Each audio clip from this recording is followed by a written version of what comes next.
guys in the chat if there's any issue. Um, so, hey guys, so let me see. Hello, Mark, how are you? Hello to everybody. Everyone, what's up? Long time. So, Asias, hello. Logan, what's a little bit dramatic there. Am I commentating or playing? I'm actually going to commentate it. So yeah, so hopefully this will be fun, a fun event. I commentated the first event, and then I played the second event, and Chess Network commentated the second event, and I believe he's now going to be playing this third event, which is starting in just 2 minutes. Let's head on over to the let's head on over here to the screen. Now you guys can see that the screen itself looks a little bit strange there right now, but that's because the settings are set up such that hopefully when the boards actually go live, they'll be very good. So here we have an absolutely sick lineup for this event.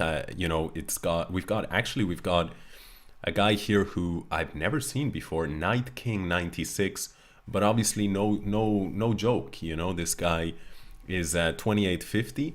And believe it or not, he steals the spotlight, at least from now, from the by now, I think, famous or infamous DrDrunkenstein. For the small minority of you guys who don't know who DrDrunkenstein is, that is the one and only world champion from Norway, Magnus Carlsen.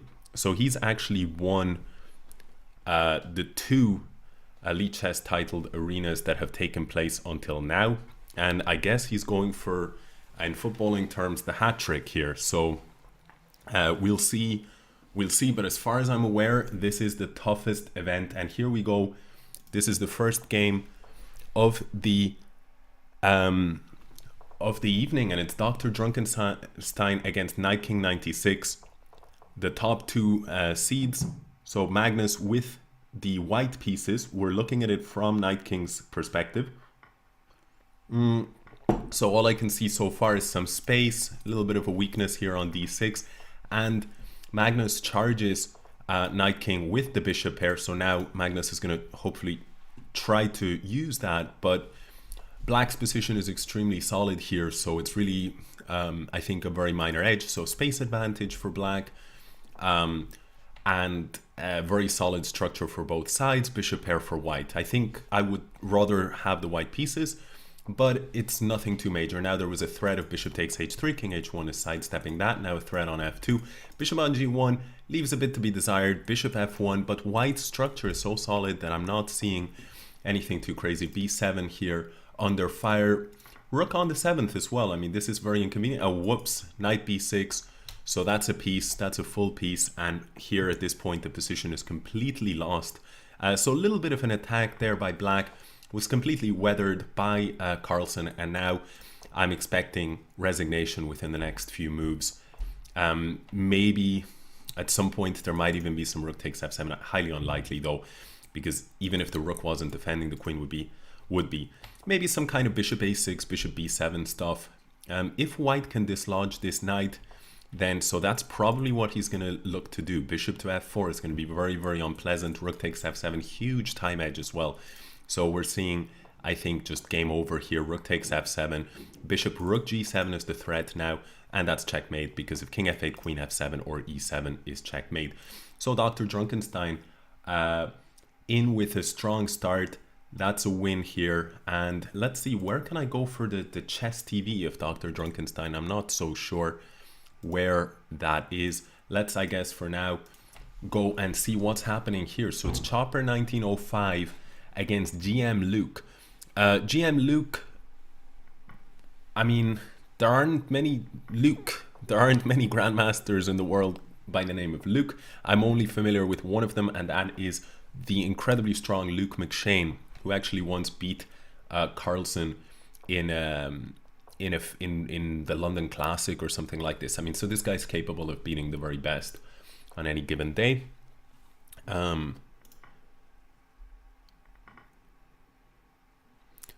So clock and piece counts are a little bit off. Okay, yeah, I can see that. So I'm not so sure about the piece counts. I don't think I'll bother with them. Sorry for those. It's just, I think it makes more sense not to, but I will fix the clocks now. Or maybe I will actually include the piece counts, because why not? Live on the edge. 1 second. So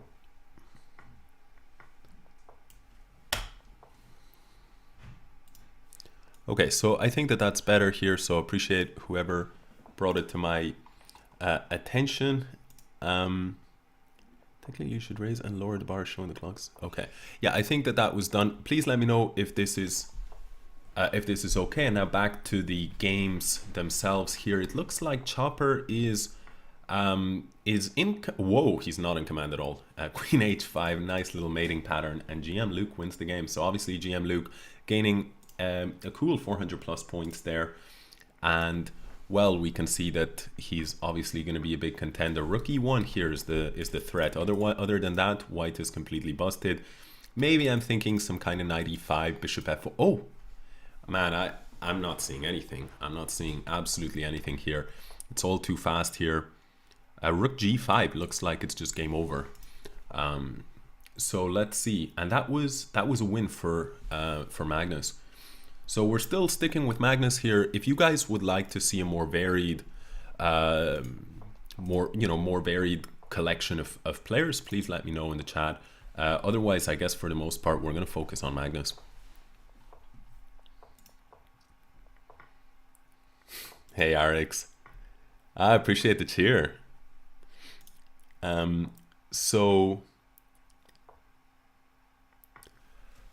Okay, so what's happening here? There is no H pawn for the 26 will be mine. FIDE Master, don't know who it is. So material is approximately equal, but big threat here. Magnus sacks a piece, that's beautiful. One of the things that distinguishes strong players from less strong players is that they have amazing like board vision across the board. So I thought that was really interesting, the way that the knight was there on b6, and black is attacking, and these guys, they're more, the less experienced players, they're very kind of myopic. They just only see one area of the board. The grandmasters, they see the whole board so smoothly, and that was, I thought, really an impressive example. I would go back, but one of the feedback that I got that was most often stated about the first Lichess is to not move the pieces around during the game, because people lose a little bit of track. So I'm gonna try to make a point of avoiding that.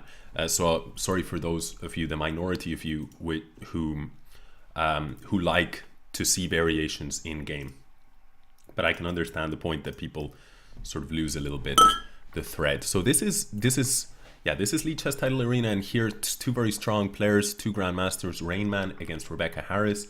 So what is happening here?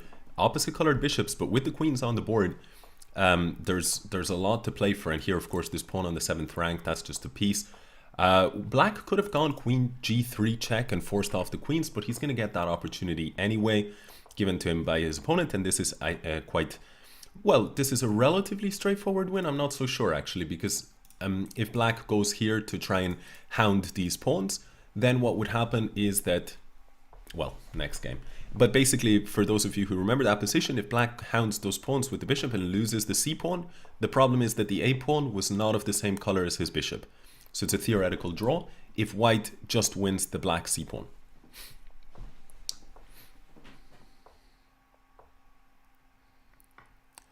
So Nickvid says if you highlight Magnus's name and click the TV, it will follow every game. So yeah, so I'm gonna go ahead and do this after this one game here. We'll take a look at Knight King, who is the top seed, versus Rebecca Harris, who's I've played many times on Lichess, incredibly strong player. So, and here it's looking like Knight King is in a bit of trouble, because we're seeing a very advanced knight here. Although it's really complicated. Now knight takes, okay, maybe some queen c4 check idea, but it doesn't seem so like so much. Now the queens will have to come off the board, otherwise queen g7 is going to be checkmate. But bishop d5 and bishop c4, and black may be down in exchange, but he has a really nice center in the bishop pair. Now bishop c5, rook takes f4. So I'm really bishop takes g5, and now, man, there's mating nets here with rook f2, ideas in the air here. And even, you know, rook f2, king here, rook check, king here, and then rook check. I think that's just winning. That's just winning this rook on h5 at a minimum. Or of course you could also play checkmate in one. That's not a bad alternative versus my suggestion. So here we are, DrDrunkenstein against Ogrilla, and a little bit of a technical battle. We're seeing 7 pawns against 7, so material is level. White has a really strong knight here, but this pawn on e3 is a little bit shaky because there's no pawn base, and in fact it has fallen. So as far as I can tell, black is just a clean pawn to the good here. Bishop takes f3, probably better than knight takes f3, so that there's no rook e2 ideas. Now black is trying to exchange the bishops. Magnus declines that option. And the thing is, this bishop is very kind of not that impressive because black controls it very well. Knight a4, trying to break in somehow into the black position. White concedes doubled pawns, but on the other hand, this pawn is really quite unpleasant. b7 has to be guarded by black, and it's difficult. King d7 is a blunder. Rook takes b7 check. And now these pawns are very weak because they're all on light squares, so Magnus can hopefully put pressure on those pawns. Now d5 at some point. And then this pawn, more active king, and well, Magnus, we all know how incredibly strong he is, well, at all phases of the game, but especially the end game. So this will be an easy conversion even before the piece was dropped.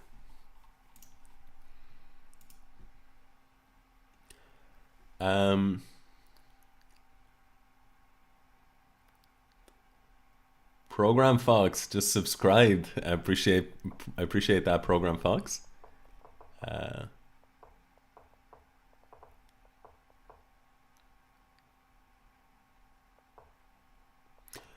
So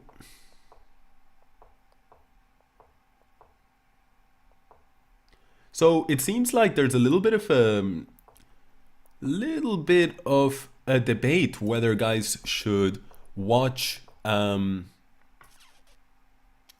whether I should watch, you know, a mixture versus watching Magnus. My feeling is that should probably watch Magnus about half the time and a mix of the other players the other half. If people want to go for that, let me know. And if not, I mean, you know, I'm perfectly happy watching only Magnus, but I can understand that the argument that some people are posting in the chat, you know, why not just mix it up? If you only want to watch Magnus, go watch Magnus TV, right? I mean, just watch them independent from that. I don't know. It's okay. So queen here, that's a nice move. Knight b4 so that the queen is defended. And now a3, just killing off this knight. Knight e4. This bishop on g7 is not very useful. So again, another technical grind here. For now, g4, just advancing. Rook takes and rook c8 check. I don't really like to allow that. King h7, and now this pawn is falling. The f7 pawn is under fire, and the position is looking kind of uncomfortable. But on the other hand, yeah, knight d6, putting more pressure here on f7. It would surprise me. And knight e8, very, very strong move here. Now this is pretty much over for the warning. E takes, and well, there's going to be all sorts of ideas here. I'm not too sure what the best move is. Maybe, man, knight d6 looks very, very strong. I really liked knight d6 immediately, but this is just as good, or better. I don't know. There might have been some glitch with knight d6. So what are people saying? So people are saying, yeah, 50-50 is good. 50-50 sounds great.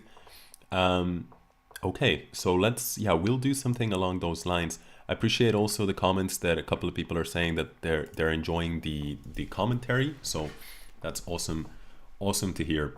Please let me know anyway if there's any other issues with the stream. So here, okay, last game maybe that we watched from Magnus. For a while, Magnus likes to play against the hanging pawns. He actually did a stream recently, and I was watching it earlier when he was playing a hyper bullet match against Larso, and it was quite funny. Larso, very strong Norwegian international master. It was quite funny to see how Larso kept going into a position where he had these hanging pawns, and Magnus just kept you know, eating the hanging pawns, right, and just laughing, literally on some occasions laughing as he did so. So it was quite a funny watch. So here there are some risks for this should probably be some kind of a draw, but I'd be very wary in Azaro's shoes. In fact, I may have misspoken here because there's just a threat of mate, and this is looking extremely unpleasant. White would have liked to have gone king g5, but rook f5 would have been checkmate. So here, Azaro is hanging on nicely. He has an escape route for his king. Magnus is going to try and push this pawn, advance it, but it's a little bit awkward where exactly you go with your king. Maybe, yeah, well now rook g1, rook g1, rook takes h2 is a very, very clever little trap. But now I'm worried about rook g1, rook c5 is the idea. So these guys are obviously incredibly sharp. They're spotting these tactics. King f6 and now e7 is a huge threat. And I'm thinking also maybe, you know, let's say rook e4, rook e5, rook f2, king e6. Maybe this is good. Rook g5. Rook g5, I have no idea what purpose this move serves, but I'm sure it serves a good purpose. So if queen, then rook e2 is the problem, so rook here, and now queen. Wow, this is a crazy position, but 5-second advantage here on the clock. This is probably going to be what decides it, so Magnus is presumably going to go for the flag here, and Azaro does indeed flag. So okay, well, we have to watch this game. Obviously, I was going to move on, but I was going to move on to somebody like Envieux Monsieur. People are speculating that this is Maxime Vachier-Lagrave. As far as I'm aware, there has been no official confirmation that that is the case. I presume that they're just doing that because it's a French name and it's a 2850, and that narrows down the options. But we must not forget that in France, there are a lot of extremely strong grandmasters. So, I mean, if this was, you know, an Irish name or something like this, then, you know, and there was one Vachier-Lagrave in Ireland, somebody of that kind of strength, then we could safely assume it. But in France, you know, we have to remember that they have a lot of 2600 plus grandmasters. So the rook on a8 is just falling here, and DrDrunkenstein has basically ripped Envieux Monsieur to shreds. Okay, so let's move away from this. Where can I go? I can go Lichess titled arena. Besides DrDrunkenstein, we have the Lichess regular Oprea, incredibly strong international master. And who else do we have? Let's see, Mutt D Pro. We have some top games here. We have Oprea against Mutt D Pro. Let's check out this game.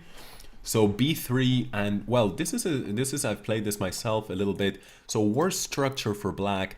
But on the other hand, white parts ways with his dark square bishop, and that gives black the bishop pair. In general, this is not an especially threatening system for black, but it can be a little bit tricky. Oprea, for those of you who aren't familiar with his style, he's incredibly tactically sharp, very positionally sound player as well, but especially at fast tactics, he excels. He's a little bit, stylistically, I think he's kind of similar in certain respects to Penguin GM, who I believe will be joining this tournament sooner or later. I think he might be at school or something like this. I'm not too sure. Well, so what is happening in this position here? We have material is approximately level. Well, white king might be a little bit unsafe here along the light squares. The white queen is a little bit perilously placed, but maybe queen g5. Oh no, queen g5, rook f5 actually. So knight e5, just trying to complicate things, but I think there should be some move like queen e6, something like that, and then I'm not really seeing where the queen goes. So that's a resignation simply because after queen g5, rook f5, and it's you know, it's game over. But the point is that here the same thing was going to happen if queen here, then rook f5. So that's, I think probably it was already too late at that point.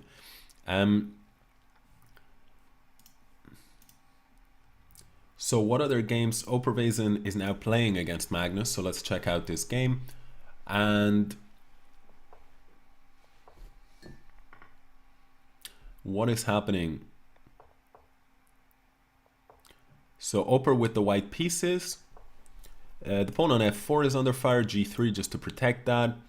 d5 is expected at some point, and knight e4, sacrificing a pawn. Well, not sacrificing a pawn actually, but I quite like Opera's position here. Queen d5, smart move I think by Magnus, simply saying, you know, do you want to trade the queens? Because of course when your king is in the center of the board and you haven't completed your development, that's usually going to be a good thing. queen b3. Okay, maybe some kind of knight d2 move is going to happen, and in fact it did. And then, wow, that's a clever little move. The point is the knight is actually pinned, not this way because knight d2 would defend the queen, but pinned to the rook. And in this way, black is not losing a pawn. g6, he's in no hurry to take the piece, only after provoking a move like rook c2, which might be a bit of a waste of time. Now does Magnus take, and this is a lot of pressure here. We notice, by the way, look at that. Well, actually, you guys can't see it on the screen, but the score is 13-0 in Magnus's favor against Oprea. Keep in mind, Oprea is one of the best bullet players on the website, you know, and that is 14-0. This is just absolutely insane. Okay, so hold on a second. We've got somebody who is, you know, the one and only Finns, known as known as Finns, but aka John Bartholomew. So I mean, well, one of the more well-known and well-liked YouTube channels. Let's take a look at some of his games for now. Also an incredibly strong bullet player in his own right. So knight e4 here. The queen is hanging and it's missed. So queen takes a5, and that is probably that as far as it goes. Let's click. I think I clicked on Finn's watch games. I think I went to his watch TV thing. So let's see what happens here.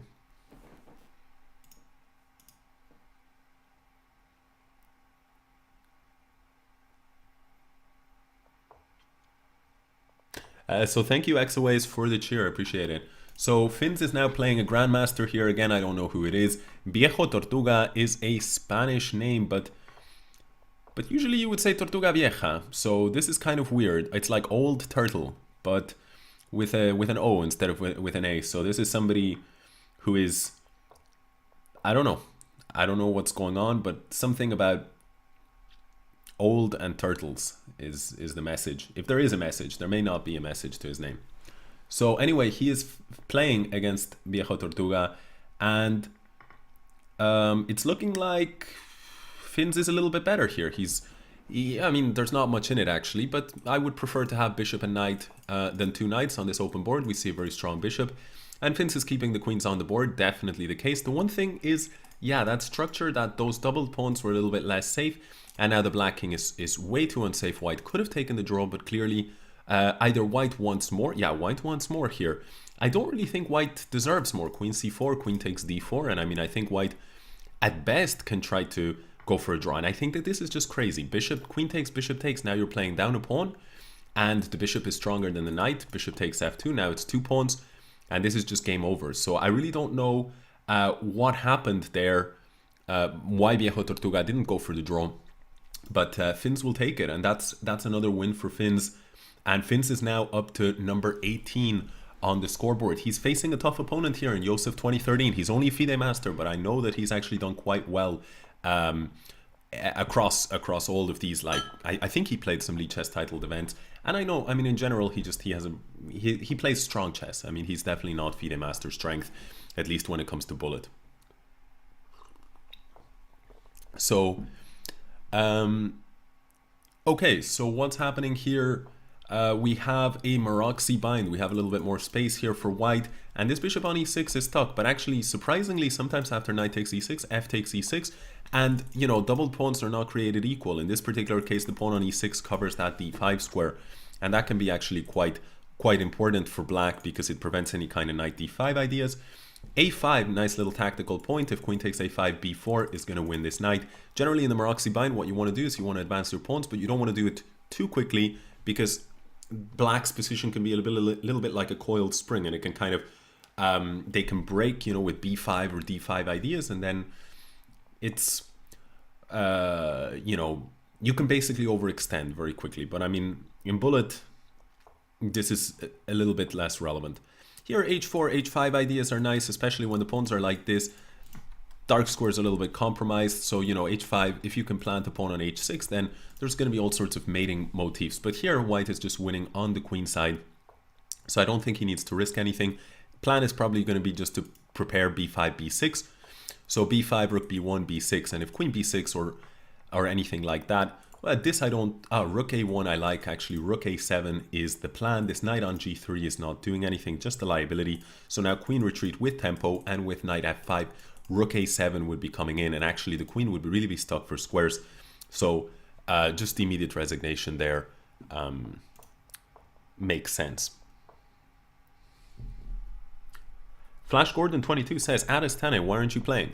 For the simple reason that I'm commentating it. If I wasn't commentating it, for sure I would be playing it, and I would be getting ready to crush one of those top 50 spots. You know, the tournament is so strong that I don't think I'd do too well, but I definitely would enjoy the process.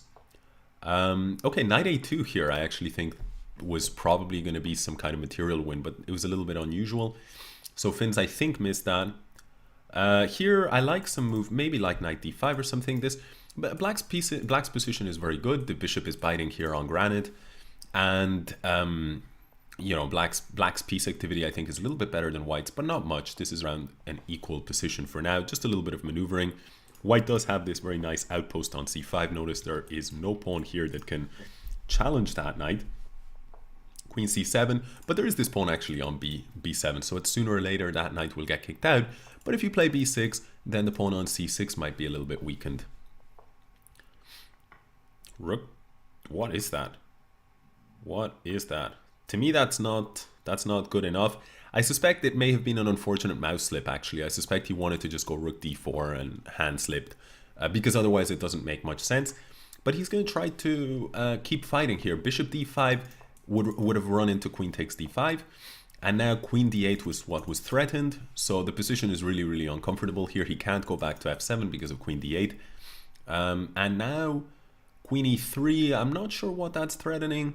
Maybe some kind of rook d7, bishop takes, and then queen takes e7 with again, you know, that pawn on h6 that we mentioned in the previous game. So queens are coming off the board. Even though black is down material, he just had too much pressure against his king, and that pawn, this is a nightmare to deal with, this pawn. Rook d8, and that's lights out. Unfortunate loss for John, because I'm pretty sure that this move earlier on, which I can't show because we're on the TV, so we move on. This is Finns against Josef once again. So he's going to try and beat him a second time here. So again, a pretty quiet position. Finns is a positional chess player, but here black is now left with an IQP, because if he had taken back with this way to get hanging pawns instead, the pawn on d5 would have been hanging. So here knight e4, knight takes, d takes e4 corrects the structure on the one hand, but on the other, this bishop is not really that great.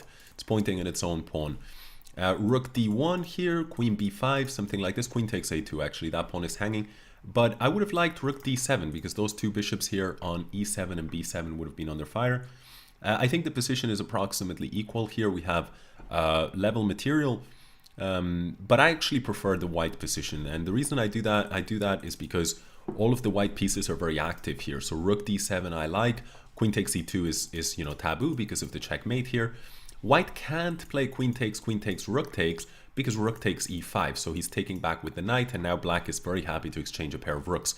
Now I'm preferring black here quite a lot, because these two pawns seem to me more dangerous than white's kingside majority. On the other hand, e6, e7 is no joke. e7 at some point could actually be played. Maybe, for instance, well, actually rook b1 is a really nice move, and just hitting this pawn. And now e7, this should simplify into a draw. Rook takes e7, very clever move, but f6, bishop takes f6 will be met by rook takes b4. I really like, nevertheless, how Josef took with the rook, sacrificing the exchange, and actually he's overpowered Finns. Unfortunately here, a1 queen is the problem. You can't even sacrifice. b1 queen would allow white to sacrifice his rook for the 2 pawns, but you're not even going to get that. King c2 is going to be met by a1 queen. So I thought really clever move here. e7, rook takes e7. If you play bishop takes e7, which is the natural response, knight takes, rook takes b4, and that's a draw. So that was pretty sick. So Astaneh, how about watching someone else now? Okay, we can do that. I see the dog hair in his mouse meme still lives on. What's up, Frozen? When are you unmodding Frozen exactly? He pays me good money not to unmod him, you know. So I gotta I gotta keep the money flowing, you know. So it is what it is. Okay, knight takes b5 I really like, and this will be the last game of Finn's that we take a look at, and then we move on. If people want to say in the chat, want to suggest somebody who they want to watch, then we'll move on to them. And yeah, just let me know. King e2 I'm expecting, just to sort of cover the square, centralize the king. And this is a very nice win, I think, here for John coming up. Very clean win. A lot of pawns to the good, better position. Knight takes b5 immediately would have fallen, would have lost the bishop, but first king d2, and now, you know, technical conversion with these pawns moving up the board. So what else?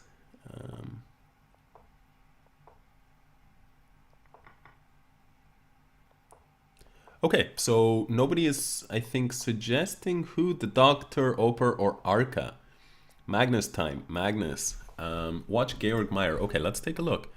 Let's go back into the Lichess titled arena. Man, look at that collection of streamers. That's, wow, that's crazy. Good to see. DrDrunkenstein is still beasting here. So let's take a look at a couple of Magnus games. Let's be real here. People want to see the Doctor. But he's not playing now. I guess he had already won here. He won his last game. So once the Doctor is back, then we will watch that. So let's click there. Okay. So here we go, and he's playing Macrophago, who is a strong Spanish grandmaster. About maybe 25-80 grandmaster, something like this. We have a Caro Can on the board. With this exchange variation, and in the exchange variation, the two knights variation, where basically black takes on f3, exchanges there. So black loses the bishop pair, but on the other hand, he has a very solid structure and easy development. And actually here black has done a very common plan, which is to trade the dark squared bishops. And so now there is no bishop pair. But on the other hand, knight takes f7. Ouch! King takes f7 is met by e6 check with that x-ray on the queen. This is, you know, as I say, Macrophago is he's no joke. Here knight e6 was threatened, but Magnus is alive here. And this knight is a little bit awkwardly placed, actually. It's not so easy to get it back into the game. On the other hand, it can't really be challenged too easily. I love this knight here, these knights. So these are extremely strong pieces. Now I'm liking the black position once again. Will he take on b2 or will he take on e1? I think he has to take on e1 because after rook takes b2, he can't take on e1.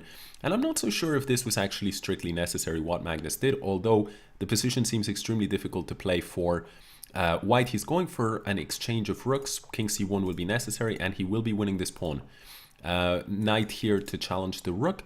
Rook g1, sidestepping, and now just going to take, probably not. Okay, knight c5. I somehow didn't really like that move because it's inviting the king forward. But even if the king gets here, I'm not too sure actually what you can achieve with that. So king goes to d5. King d2 is setting up a threat of bishop f3. So that's sidestepped. Rook h3. Rook takes h3 rather. Knight d2. This position is really tricky. And look at that time. Knight e4. Game over. King f4. That is tricky knights. And it is game over. King e2, however. Oh, wow. Magnus finds... Oh, that's sick. Magnus finds a nice trick. And now it should be the case that Magnus at least doesn't lose this. He should be able to pick up that last pawn. But will he have enough time to win? He won't. And in fact, in the end, the position is drawn. So that is Magnus's first, not first loss, but first non-victory of the tournament. Sinosure, thank you for the comment.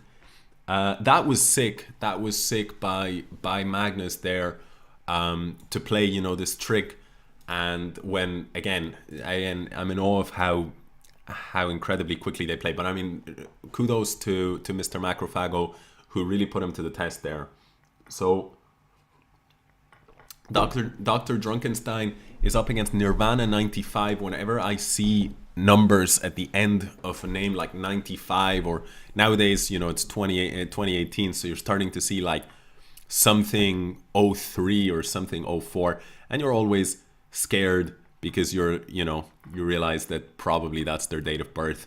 their year of birth rather, and you are in trouble.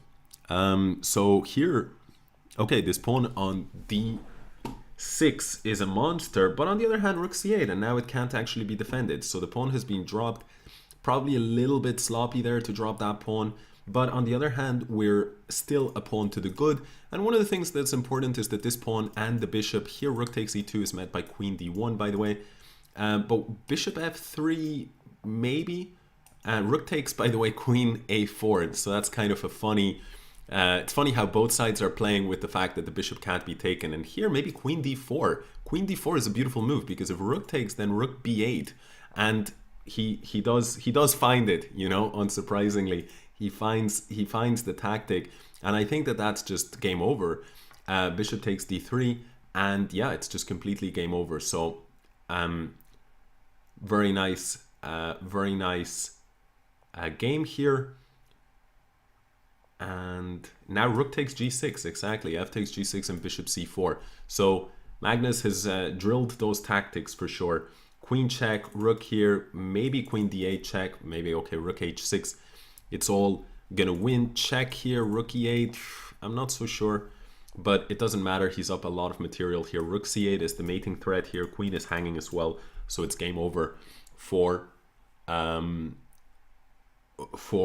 Nirvana 95. So DrDrunkenstein back to his winning ways. So now he's playing against an international master by the name of Fondip. Never heard of him before. Well, what do we have here? Again, I think he's going for a kind of a Maroczy bind of sorts. I think that one of the things about Magnus is he seems to actually take this tournament very seriously, because one thing that I haven't noticed is I haven't seen any kind of, like, you know, knight a3 or h4 or, you know, just total lunacy, whereas I have seen him sort of messing around with that on this same account in, you know, matches and less important events. But this is the Lichess titled arena number 3 for those of you, those very few of you who aren't aware. But this is the third of a series of tournaments that are actually offering a prize fund. And actually, Magnus, having won the first 2 games, donated his prize pool back to Lichess and to be, you know, re-channeled into the titled arenas. So, you know, he doesn't seem to actually have decided as of today to have claimed any of his tournament winnings, but I guess the fact that it's just such a strong event is bringing out his competitive spirit. So here we're seeing another technical endgame. So he's moving into a lot of these endgames, and of course Magnus, the world's best at these kind of positions, simplified middle games, and he should be able to convert this as, again, f7. If the king approaches, king e6 is going to happen. And bishop f6, bishop e7 is just a simple winning plan. d5 is some desperation, just hoping that Magnus had pre-moved. And that is that. Dr. Evil, appreciate the sub. Amadan 2013 says, if I subscribe, do you promise to stream more Astaneh? If you subscribe, Amadan, I won't strip you of your moderator's badge. You know, that's on an ongoing basis. As long as you're a subscriber, you won't get stripped of the badge. So that's my counter offer to you, Amadan. I noticed that Arix gifted him the sub. I'm actually, while I appreciate your generosity, Arix, and your kindness, I am on principle against any kind of generosity being directed towards Amadan. But, you know, that is a story for another day. So here we've got DrDrunkenstein, who has already won. I missed the game. I was just catching up with the chat. Here's a game. I'm interested to see this game because MutD Pro is a super strong international master. I don't know who he is, but I do know he has a really great record against me. Something like maybe 14-3 or something like that. I don't know. But I find him a really tough opponent. He's always around that 2800 rating. So let's see what happens here. This time around, it's Carlsen with the worst structure, the IQP, but he seems to have a favorable IQP. He's captured the bishop on d6. Now he's got that bishop pair. And black, importantly for now, is lagging a little bit behind in development. So black is going to try and probably plant that bishop on c6 or something like this. The problem, I guess, is that, you know, at some point white could have maybe captured it and ruined the structure. f4 aiming for f5, I guess cracking open the position. At some point d5 is likely to happen, and that's on the board. And the reason for that is that this bishop is a monster. Queen a6 probably necessary here, because if you do you know, some move like queen d7, then bishop takes f6 is going to be a problem, and d6 created that threat of bishop takes f6, queen g5. Now the knight is fallen, rook takes e8, and then the point is that that bishop was the sole defender of the knight on h5. So here the position, queen maybe back to f3, something like this, and white with a material plus will simply convert. This should be an easy conversion, rook d1 at some point. Black, you know, white has to be careful that there's not some sort of back rank mate here, but I mean, it's highly unlikely that that'll happen. a5 probably, and bishop c5 is more than likely the plan. Maybe g4 here. Okay, he's hitting f5. Knight takes f5 can probably be played here, and then h takes g3, rook d3, I guess, just to sort of control against rook c3. Magnus goes a different direction, invites rook e3, and just basically is, you know, this is trivial conversion here. This pawn is going to cost black his rook. So knight e6, if the rook moves away, d7 is the next move. And if not, knight c5 I think was good enough, but Magnus is just defending the knight in order to be able to prepare king to c6.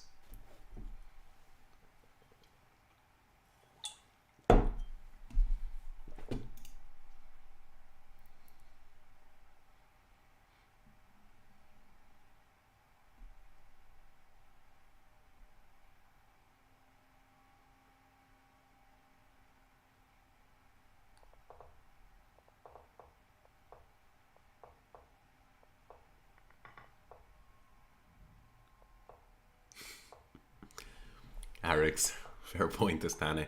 I'm glad that you're a man who's not afraid to see reason.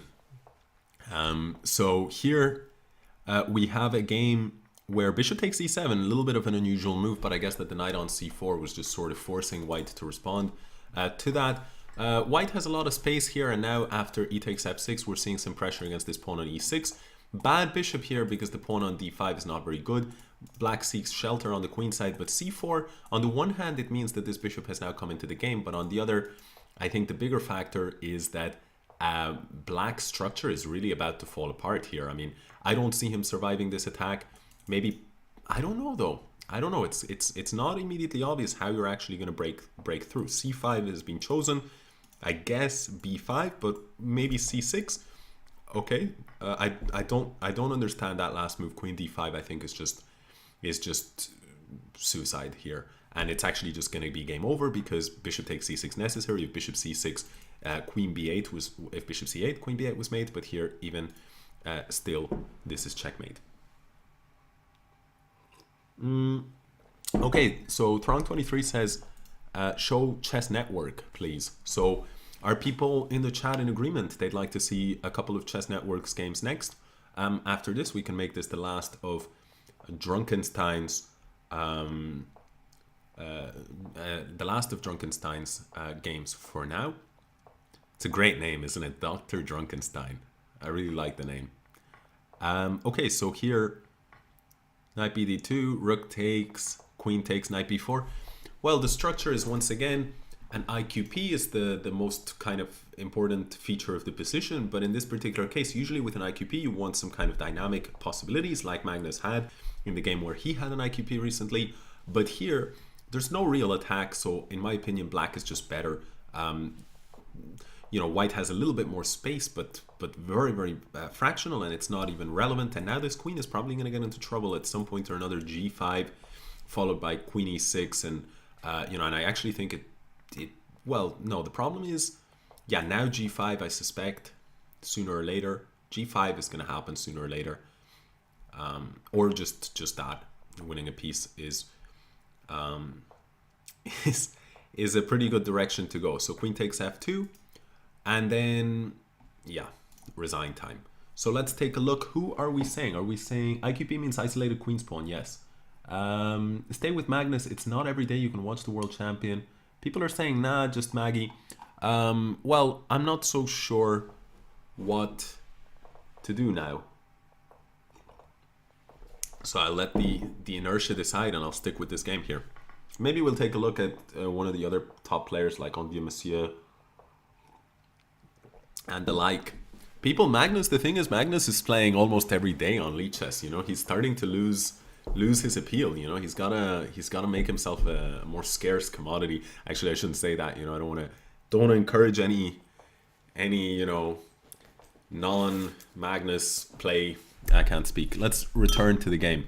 So knight takes a2 here, knight c3, and the dark squares are critically weak here. So black is going to want to reroute queen f4, c7, and go like this. But in fact, that move surprises me a lot, actually, knight h5, allowing, oh, a nice little tactical point. I thought knight e5 was the point. Okay, so that was, what? Was the bishop on g7? What? Knight g, oh, was the bishop on g7? I think that's what's going on. I'm not sure what's going on here, but it does seem like now Magnus is in control. That's a lot of material. He would have preferred not to have exchanged... no, it actually doesn't matter. I was going to say he would have preferred not to have exchanged the rooks, but I mean, these are so many pawns that this just game over. King takes b4 is going to be met by knight d5, and that decides it. The pawn will just roll up the board.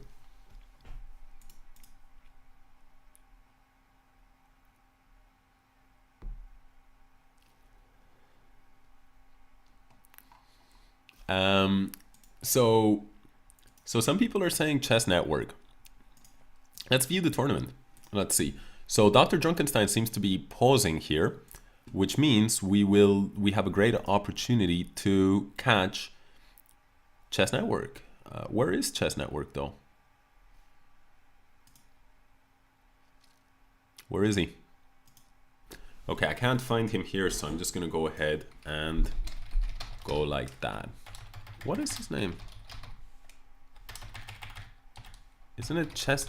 It must be chess. Okay, chess network. Man, I can't do this at all.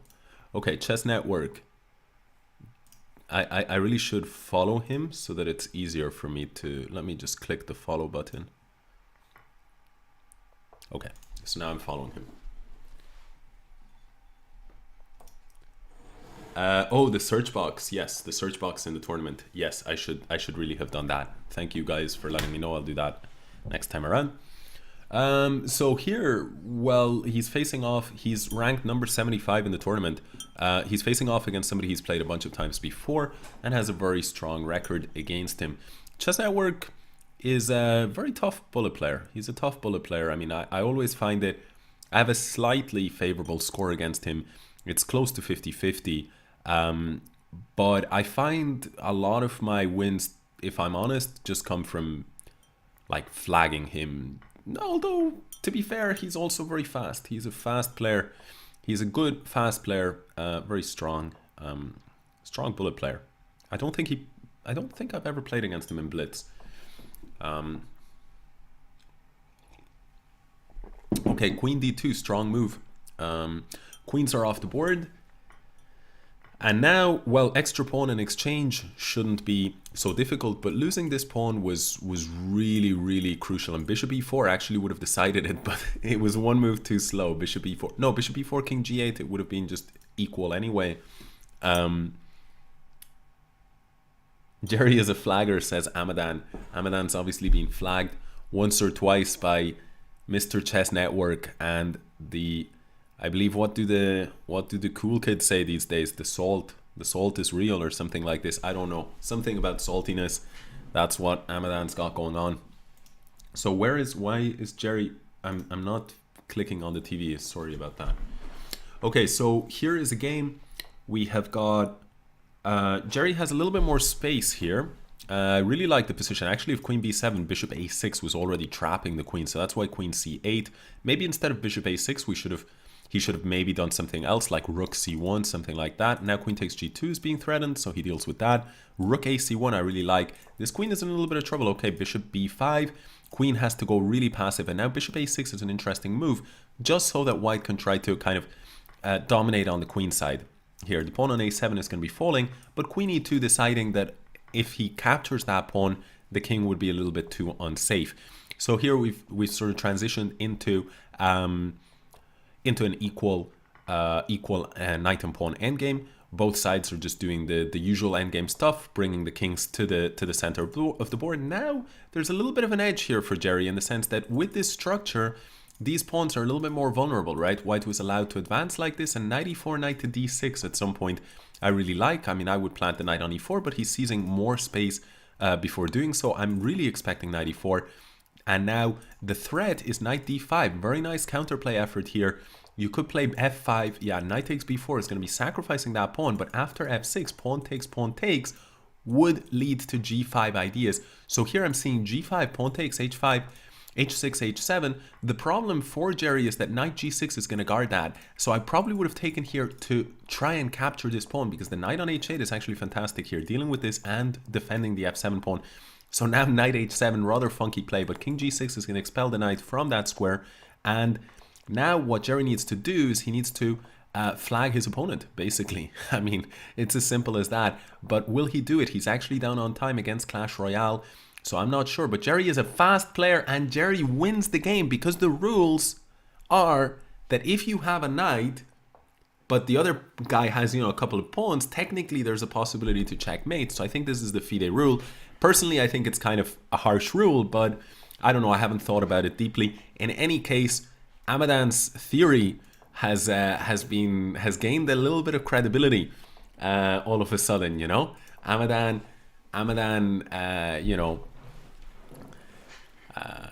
sort of labeling Jerry a flagger.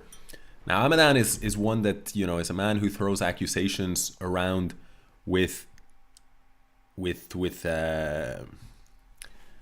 without too much. I don't know, man. I can't speak. Sorry. I'm trying to mock Amadan, but I'm struggling here. So let's return to the chess. So here the pawn on e4 is in trouble. Queen takes e4 is grabbing that pawn.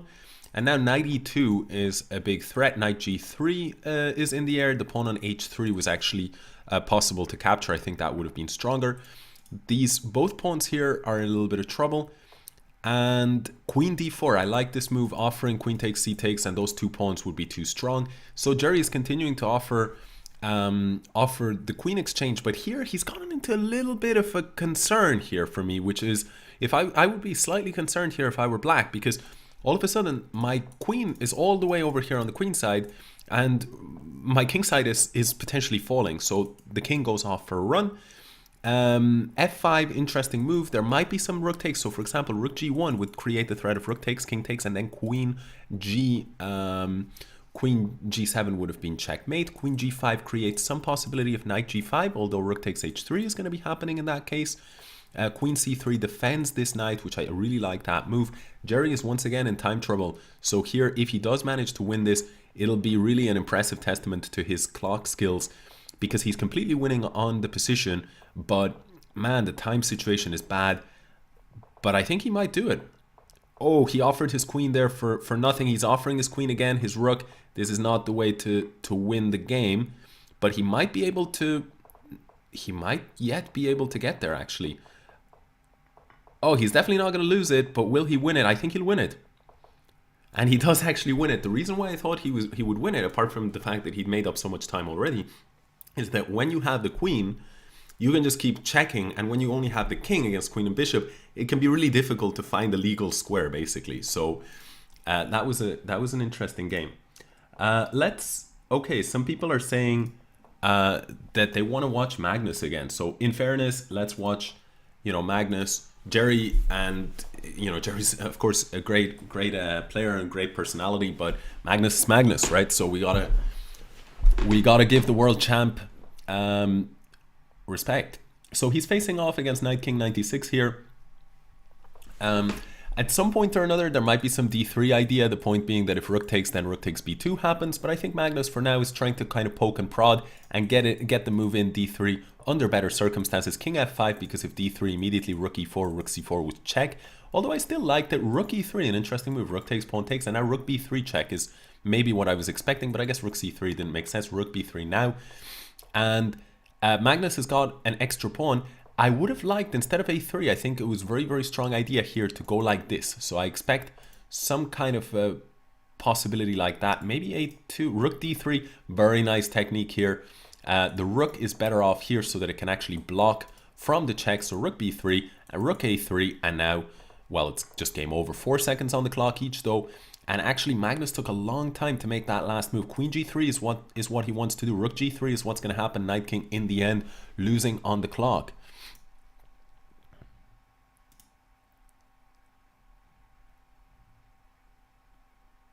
At Astaneh says Korbeniki, FYI, Magnus lost the game. So wow, okay. No idea who he would have lost to. But let's take a look at this game. So d5, and here Magnus is once again probably going to be playing on the side of the better structure, in the sense that after d takes d4, we've got those hanging pawns. And again, it's amazing the way that when he's the one with the IQP or with the hanging pawns, he usually has a good version of it. And when he's the one that doesn't have him, he usually has a good version of that, right? So it's really quite sick. Rook takes c5, and I'm seeing this knight on a7 is just lost. So rook a8 is coming in, and that's game over, and it's just a trivial win there against a strong 2600 player. So Magnus is on a tear. He's nearly at 3000 rating. I think he started the event with like 2820. Okay, to say that he's nearly at 3000 is a big stretch actually. He's about 2950 here. He's nearly at 2950. Tough opponent in Arca 50. He's got a 6-1 score against him. Arca 50 is a very, very strong grandmaster. Not sure who he is, but I've played him a bunch of times, and as I've said before, he's a very, very unpleasant individual to face off against. Here we've got White is probably going to push for e4 sooner or later. Actually, he goes a different direction. He goes bishop a6, exchanges the bishops, and now he plays e4. Perhaps because after e4, maybe d5, something like this, that bishop becomes a little bit not so strong. I'm not so sure though. f4, trying to hang on to the extra pawn here. There is a lot of pressure though, because that knight is under pressure, it's being x-rayed, and now g5, trying to sort of destabilize that knight at the cost of damaging black's king safety. Knight f3, and now these two knights are actually potentially in a little bit of trouble here. I don't know what he's going to do. Maybe knight takes f7 or something. No, because after rook takes, the point is that the knight isn't being targeted any longer. Knight takes is a nice move. The point is after, say, take everything, then e5 will actually sort of charge white. Knight d6 is what I'm expecting. Knight here is actually checkmate. King here, queen here, and then the other knight to f7. So that would have been actually quite a nice checkmate. I might show that afterwards. So here king h1, yeah, because it wasn't check. So king h1, okay, queen f5, and I think queen g6 is just a threat. Okay, so here I think it doesn't matter. It doesn't matter. So he's up against Macrophago once again, and in this case, this is the same opponent who gave him a lot of trouble in one game. He's playing bishop b4. I actually saw in the chess.com Pro League, Magnus Carlsen played this a couple of times, and both times the white player reacted poorly against it. One of the times it was Georg Meyer. So I think he actually has 2 out of 2 with this move, bishop b4. I remember it stood out to me because I'd never seen this move before in my life. So here, well, I think Macrophago once again has a pretty okay position in the sense that he has the center, but on the other hand, after f6, it's coming under fire, and I quite like Black's position here as well. I mean, I think he's doing okay. This knight on c5 is a little bit of a nuisance, probably going to get kicked out at some point, but you got to be very careful because then the c6 pawn is going to be left weak. So instead, he just is willing to part ways with the bishop and does weaken that structure, so takes the pawn.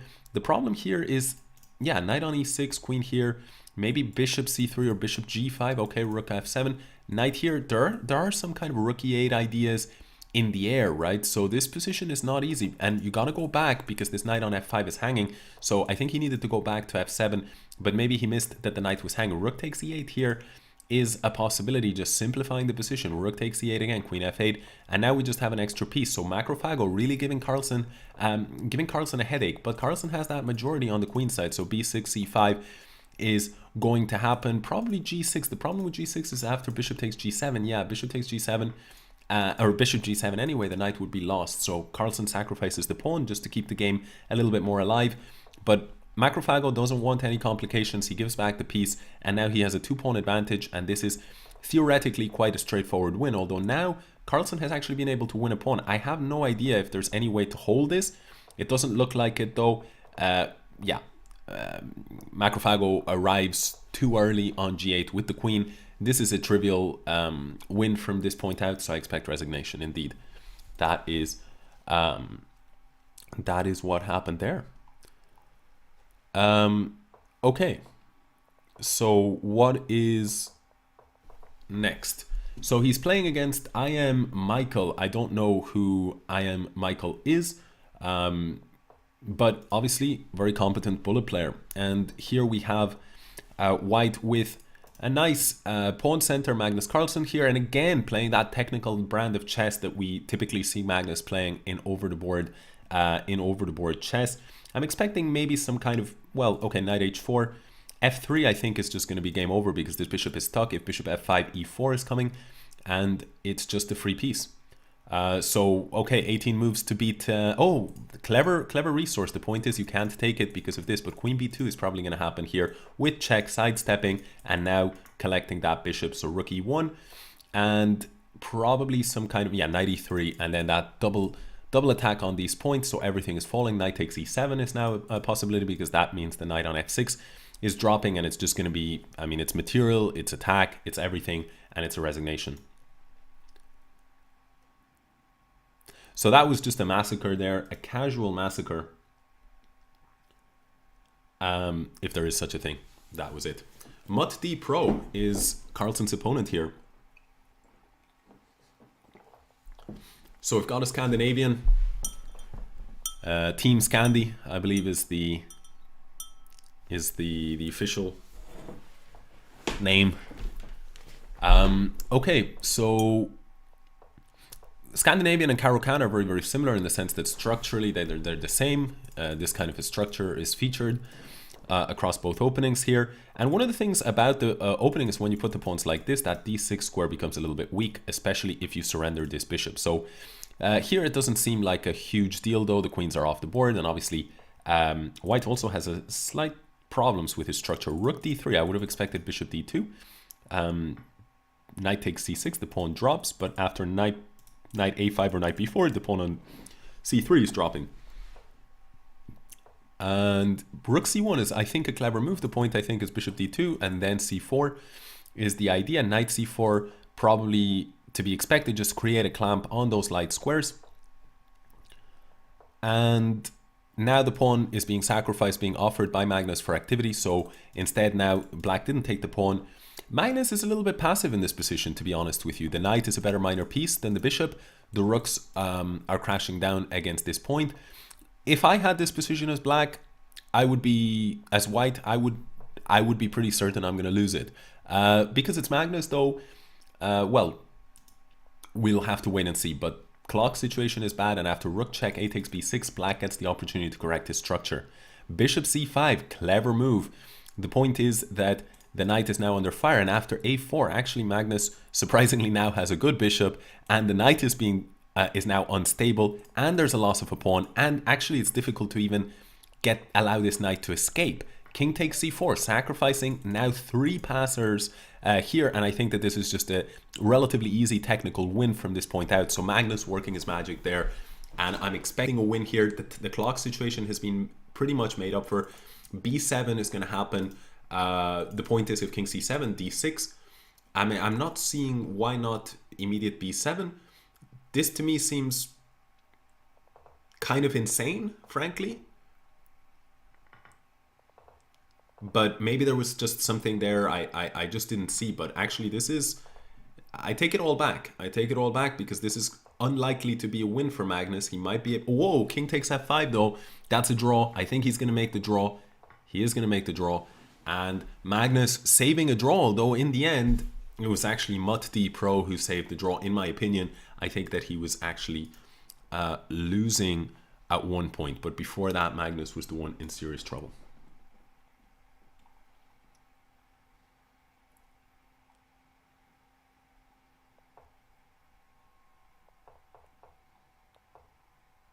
So somebody has said,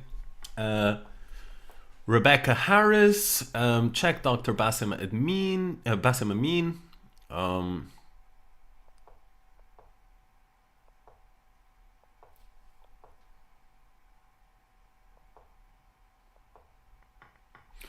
People are asking to watch Rebecca Harris.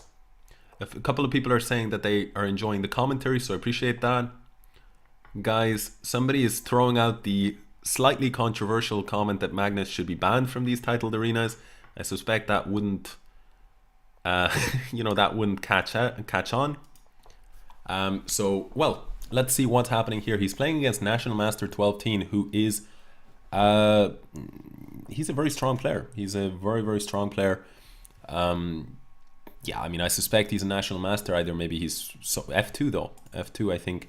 Well, maybe it's not worth it though, because, okay, the point is knight F3 is going to allow win an exchange. He does a different way. Queen takes F2. This is much smarter, actually. And now he wins a pawn with the exchange, and he gets the queens off the board, because if you left the queen on F2, there was queen takes A7 ideas.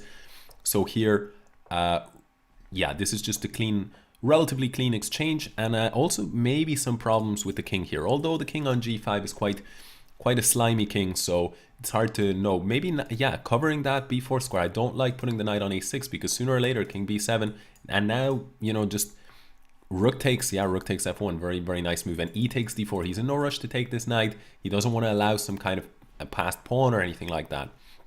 So, really very nice game. Okay, let's move on and let's check out Rebecca Harris for a couple of games, and people can shout and scream in the chat when they want more Magnus. So here D2 I think is just strong, because queening with check, and bishop D4 actually was in this position here. Bishop D4 was illegal, and I broke my own rule there of not moving the pieces. So I'll get back to that. But anyway, game is over here. The black king is completely safe, and another queen is going to arrive on the board very soon. So he's playing against Rainman. Presumably the name homage to the movie, a good movie. For those of you who haven't seen it, I think generally it's recommended, and I certainly would recommend it. But yeah, getting back to the chess here, White is going to play F4, and he's going to have this, this center, and F5. That's a very aggressive move, just sort of trying to claim back a bit of the center, but at the same time allowing White to now claim this protected pass pawn. So personally, for me, this is a move I wouldn't do, although perhaps the point of it was to cover the E4 square so that there was no knight E4, knight F6 ideas. Here, these pawns seem to just be coming, they just seem to be too strong. So here D7 and yeah, rook D8. Black has to surrender the D file. Rebecca Harris is in a lot of trouble here. The bishop is under fire. Everything, just the black position is just collapsing here. And well, black's queen here is on H4, but she's on her own basically. She cannot actually generate any kind of serious attacking threats by herself. Now the pawn on G4 has fallen. There's an eye on this rook, so you got to be a little bit careful. The queen has to stay there, and now. Maybe there are some tactical possibilities, and Rebecca Harris, having played them, Rebecca Harris is an extremely tactically competent player, but the queens are now off the board, and knight e6 check is just devastating. Rook b2, one last try, trying to sort of generate something. Whoa, he allows that exchange. Now bishop takes d5. This is way more of a chance than should have been given. Now he's had to give up the man. This is 7 seconds on the clock, but it's going to be game over.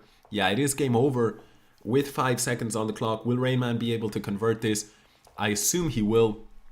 Rebecca Harris is an extremely fast player, but this is a very easy...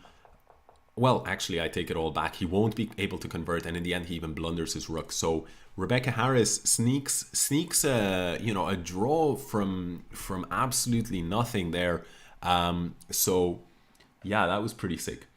Trong23 asks, Astaneh, are you ever going to get the GM title? Actually, that ties in with Orim15's comment, which a question immediately below that, which is, do I comment professionally? So for I presume a bunch of the viewers here, you've never seen me comment before. And that's because I used to comment quite regularly. I used to be a regular streamer, but then I pretty much stopped around maybe 8-9 months ago, something like that. And so for, I guess, a lot of people who would have joined maybe Lichess since then, I used to stream exclusively on Lichess and quite frequently, but that was some time ago. So now I'm kind of like a part-time streamer, and how that ties in with the other question of am I gonna get the GM title? Well, I have no idea. It's a lot of work, and there are no guarantees. But I'm certainly trying to put in a little bit more work into chess, and that's part of the reason why streaming has taken a back seat for me.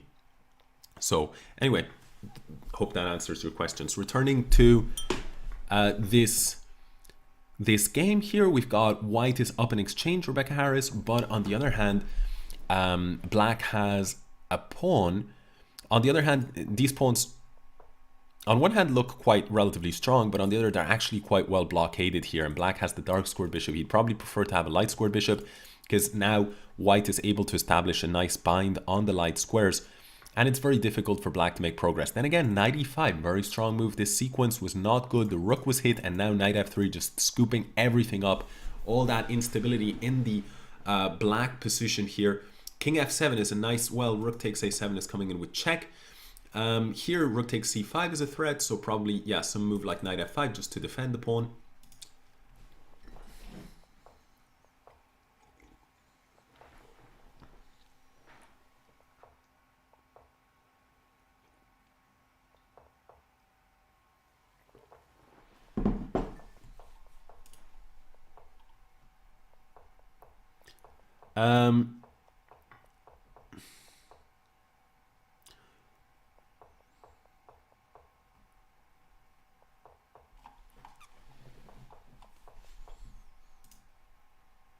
Okay, so here, Arca 50 really putting the squeeze on here, and the point is if king c1, then the rook was gonna, and here, okay, yeah, it's just game over. I will throw on DrDrunkenstein. I'm actually going to take a short break. I'm gonna grab some water, go to the bathroom, and also eat some honey because my throat is a little bit sore. I woke up with a sore throat, so that is probably more information than you guys needed to know, but it's too late now to not have shared it. In any case, I'll be back in a minute or two, and I will leave DrDrunkenstein, Mr. Carlsen himself, on the screen until then.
Okay, so we're back, and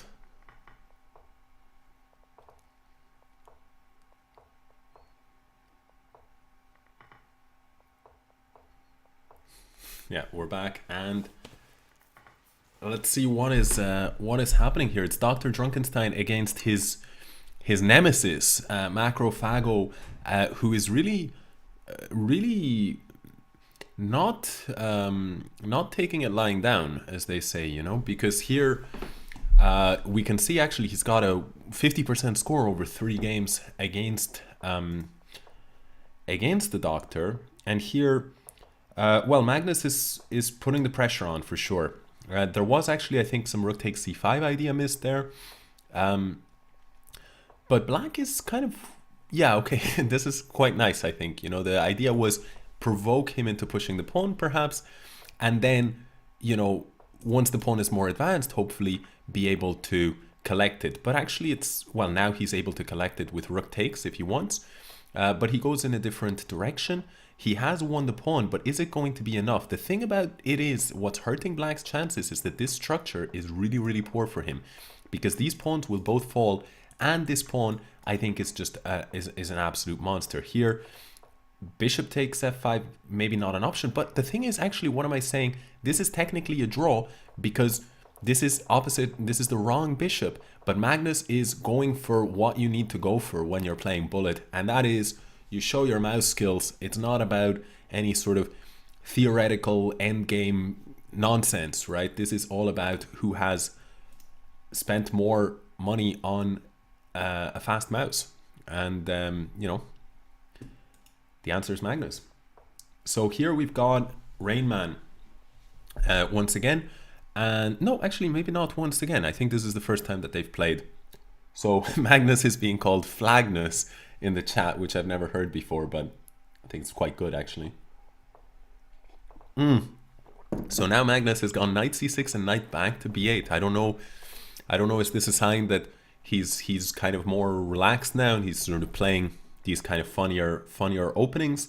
I'm not sure what. We should take a look. I guess it's been an hour and 15 minutes into a 2-hour event, so still a lot of time left, but I don't know how. Let me see what the score is. Wow, so DrDrunkenstein is on an absolute tear. It's almost too easy for him, you know. 125 points against Rebecca Harris's 89 points. Rebecca Harris in second spot, and currently in third spot, closely behind is international master Oprea with 82 points. But you know, this is, man, that's just a huge lead. That's 36 points. Magnus has only lost 2 games. He's only drawn 1 or 2 games as well. And, you know, this is just, man, with 44 minutes left on the clock, it's really hard to imagine that anybody is going to catch up with Magnus.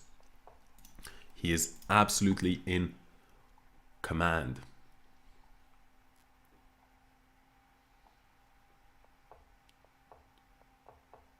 So some people are saying Gawain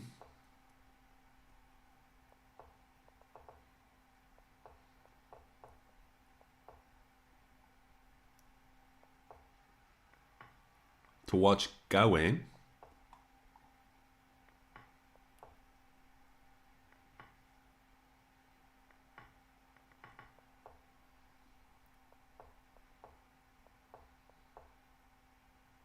Mouse DPI equals ELO.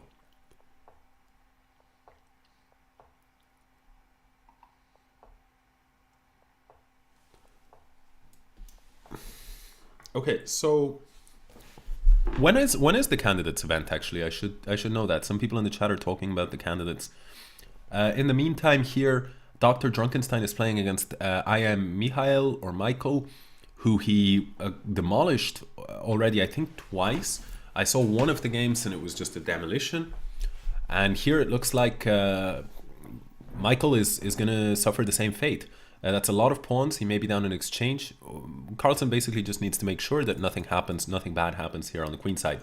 But the black king is extremely unsafe here, and series of checks, and then these 2 pawns should decide the game. Maybe king a2. I think actually he can just probably advance the pawns, maybe e6, because I'm not seeing this check as anything too dangerous. King a2, well, queen b1 is actually a huge threat. I take it back, and so queen d4 followed by knight d2, just covering that square, and queen d4 first. The point of it was to defend on b2, so that was amazing how quickly he saw that. And now it's just a lot of pawns to the good, and of course 2 pawns on the 7th rank. There is no trick there, and actually I think e8 queen was stronger there, but this is obviously more than good enough. Yeah, so Michael put up a good bit of resistance, created some threats, but actually, you know, Magnus was just able to repel those threats really effectively. So now playing against FIDE Master Hawk 20, we have b3, bishop b2 on the board, and Magnus is just claiming the center here. We'll take a look at Gawain Jones, i.e. Verdanotti, who's very, very strong, 2650 Grandmaster, one of the top English Grandmasters. We'll take a look at that after this game, but for now, let's check out this game. So Carlsen already with the bishop pair and some tactics here. The point is that if white captures here, the bishop on b2 is falling. So the one thing that white needs to concern himself with is black is some kind of knight f6 tactics, but with this bishop on b2, there is no risk of that. With the pawn on g6, that's Luft, so there's no issues of back rank mate, and bishop d4 is coming here. f2 is under fire, a2 is also under fire, and well, that's just a check by itself is not going to worry. It's not going to trouble black at all. There are no mating threats, and here well, it's just 2 clean pawns, and I'm not sure exactly how Magnus will try to convert this position, but okay, rook e1, that's clever, just keeping that knight pinned, and I'm expecting f5, yeah, f5, and actually knight f6 I think is the only way to not lose the piece, because if you go knight d6 you defend, but bishop takes is coming in with check. So in the end, maybe knight f6 didn't work, maybe he missed it, but in any case, Magnus has succeeded in winning the piece. If king f4 g5 is actually going to be checkmate, so that's exactly what happens there. So let's return to the Lichess titled Arena. Let's try this search function, and let's go Verdanotti is actually here. Let's maybe press follow on Verdanotti, and we can see. Okay, so he's playing against International Master Lopez. No idea who he is, but he seems to have a very strong position. If rook takes f4, knight takes f4, it's going to defend the queen.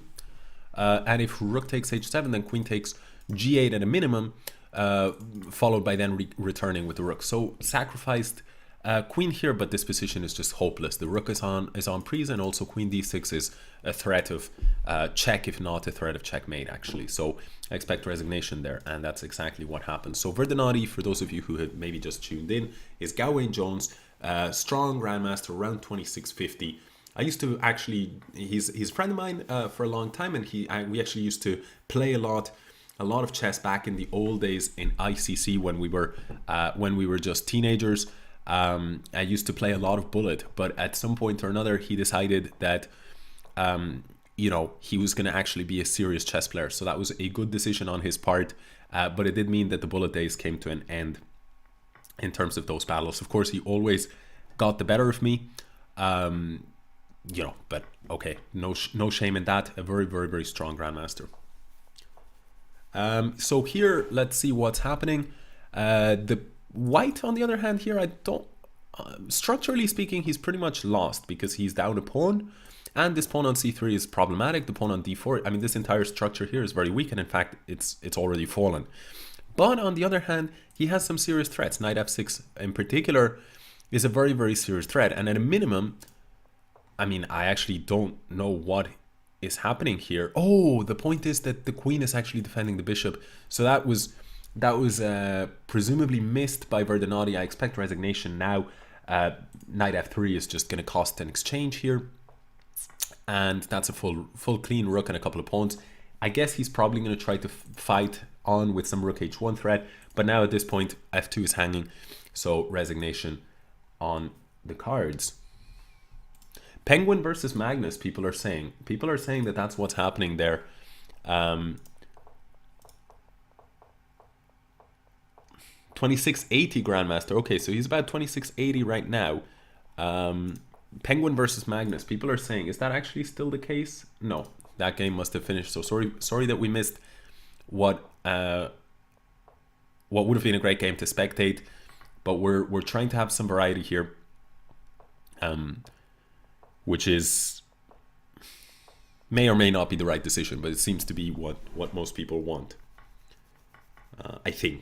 I'm not sure. I think it's pretty close.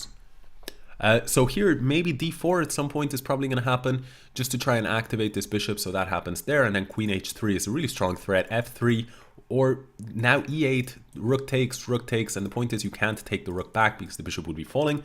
But now he's had to give up. I'm not sure that he have to do that. I'm not sure if f3 was a possibility. Here, this position should be winning for black. But on the other hand, now it's the black king that is actually a little bit less safe here than white's. Rook e7 is already actually a threat of checkmate. Rook e2 just guarding against any threats on f2. Knight takes g5. I think rook e7 is actually going to be met by knight f7, and that's game over because after rook d7, just king g7 or king g8. And the point is that you know, rook takes f7 is going to win material, but black is going to emerge up a piece to the good. So let's go.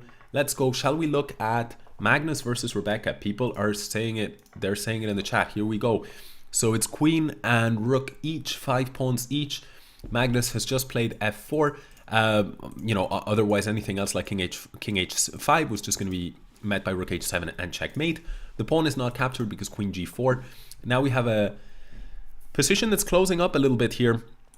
Queen g3 is a threat. Probably the queens are going to come off the board. And here after king g5, king h4, well, Magnus is trying to maybe take the initiative here. Rook takes, and king g3. It's game over because this structure is just completely busted. White will eventually lose this pawn, and it is just busto. So once again, Magnus doing what he does best, just grinding people down in those, in pretty much any kind of position, let's face it. And this is an interesting game here. So fan favorite, international master Finns, i.e. John Bartholomew, and it's Team Scandi all the way. He's played queen d5, and actually he's gone for this queen e4 stuff. I think it was the Scandi. It's also moving so fast, and this is a sacrificial line, so we're going to get an interesting, exciting game here. And well, what's happening? Bishop takes c6, somewhat surprising move, but I guess for fast development and also ruining the structure. Rook g1, asking the question of the black queen. And the queen, on the other hand, though, black has nice domination of the light squares, so the queen has no problems. Now the queens are off the board, and I actually think that, I mean, I think Magnus is doing okay, but I actually think John is also having an acceptable position here. Although after knight b3, there's a nice clamp here, bishop c5, getting the bishops off the board. He wants knight c5, and when he gets that, which he will, bishop d6 is, I think, a smart move, but it's only kind of delaying, actually, the knight landing on c5. Bishop e6, forcing the pieces off the board.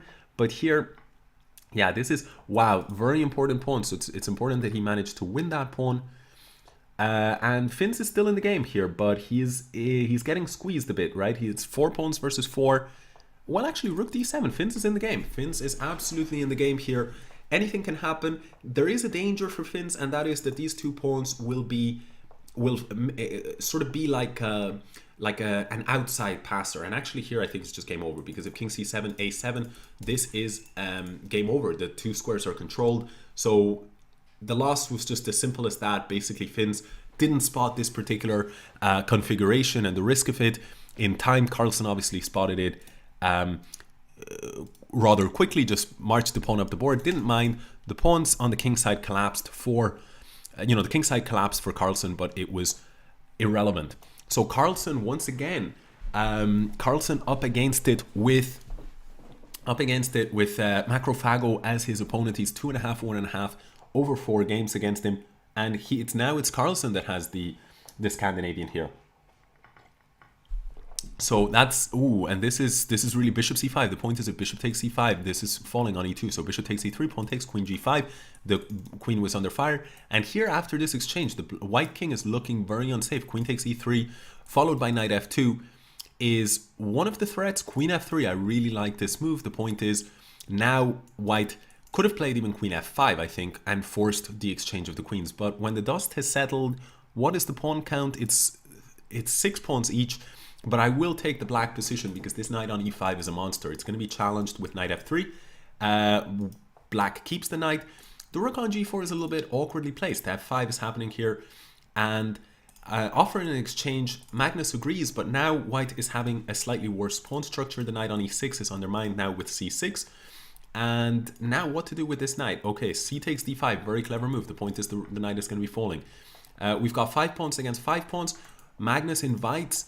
judges, I guess, that this particular king and pawn endgame is okay, but I'm actually not so sure, because these pawns are very clever. Not a takes b, a takes b. When this this a distant pass pawn would have meant that while black took that pawn, white would have scooped up with his king these pawns. So he keeps one set of pawns on the board, because then if white sacrifices, black at least can potentially create an isolated, can potentially create a queen. And we're actually seeing that right here, where if these pawns had come off the board, then black wouldn't have this possibility of actually promoting. So this is a theoretical draw. King g4 is expected. The point is that it's a rook's pawn on 7th. You can't prevent a draw from happening. That's why king g4, he didn't care. 17 seconds against 3, he just wanted to draw. But once again, Macrophago proving what a tough opponent he is for Magnus Carlsen.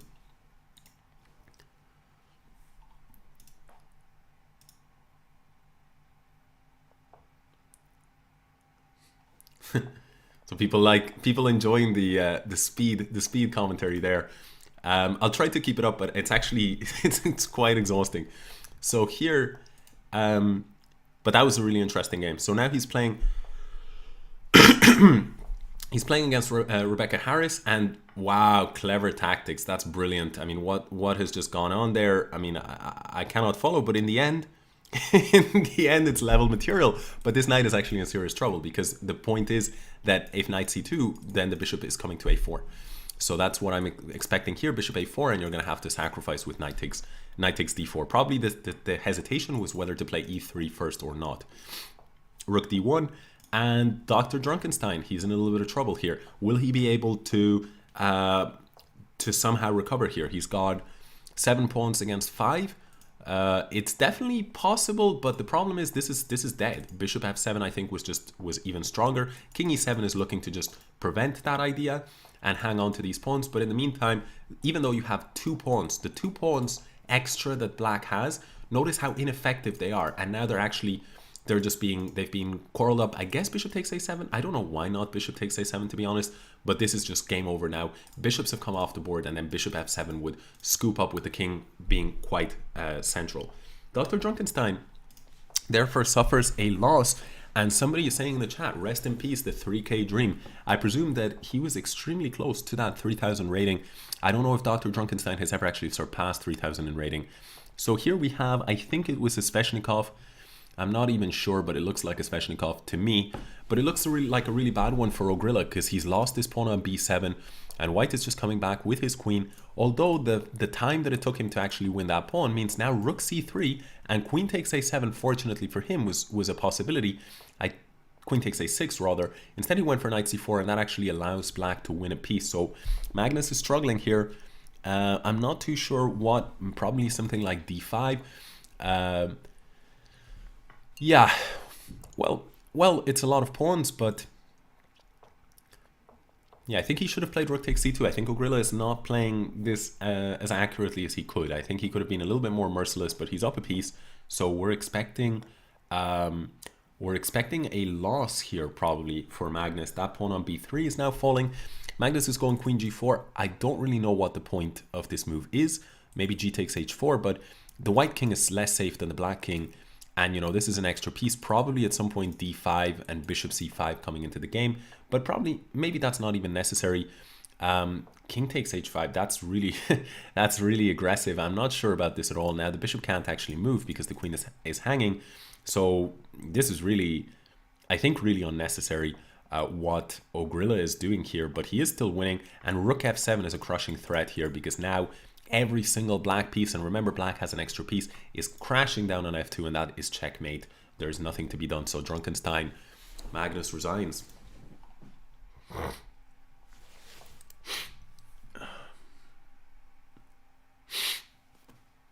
Rebecca Harris says equals Dr. Tancredi confirmed. I don't know who Dr. Tancredi even is. Okay, so Georg Meyer against Dr. Drunkenstein. Let's see what happens here. Georg Meyer, for those of you who don't know, is one of Germany's top grandmasters. And yeah, very, very strong player. About 2650, I think.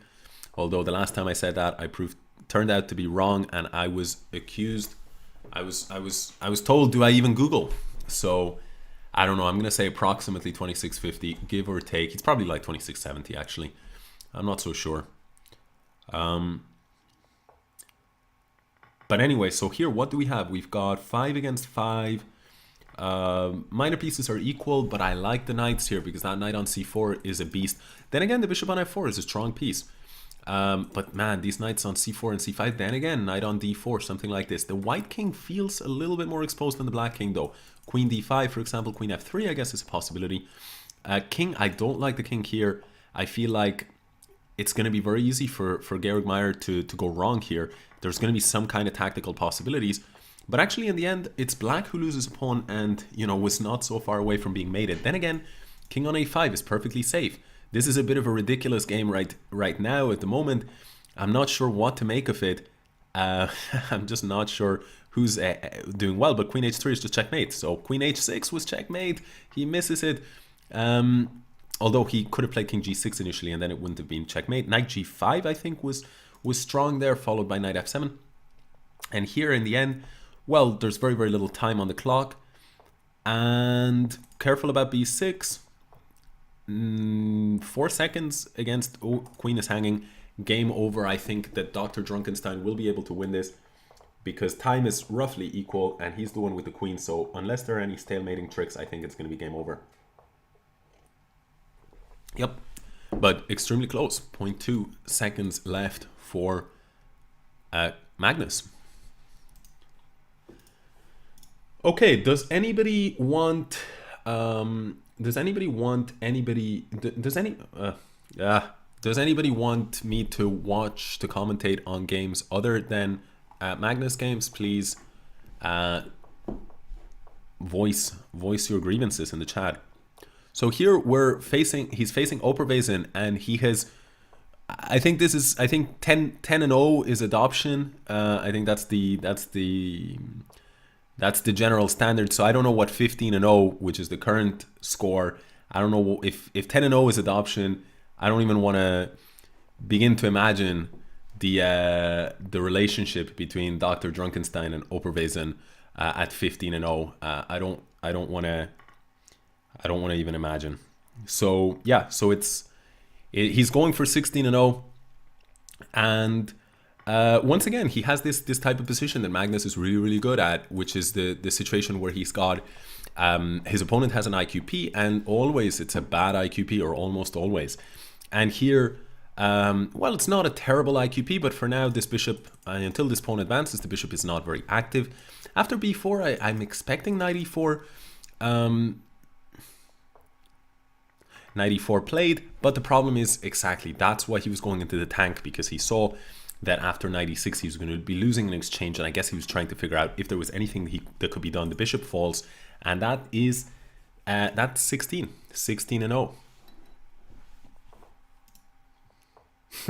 Drunkenstein grandfathered Opera. I like that. Yeah, he grandfathered him. So okay, so he's facing off against Michael. People seem to be saying that in general, okay, there's somebody is saying John Bartholomew, but I think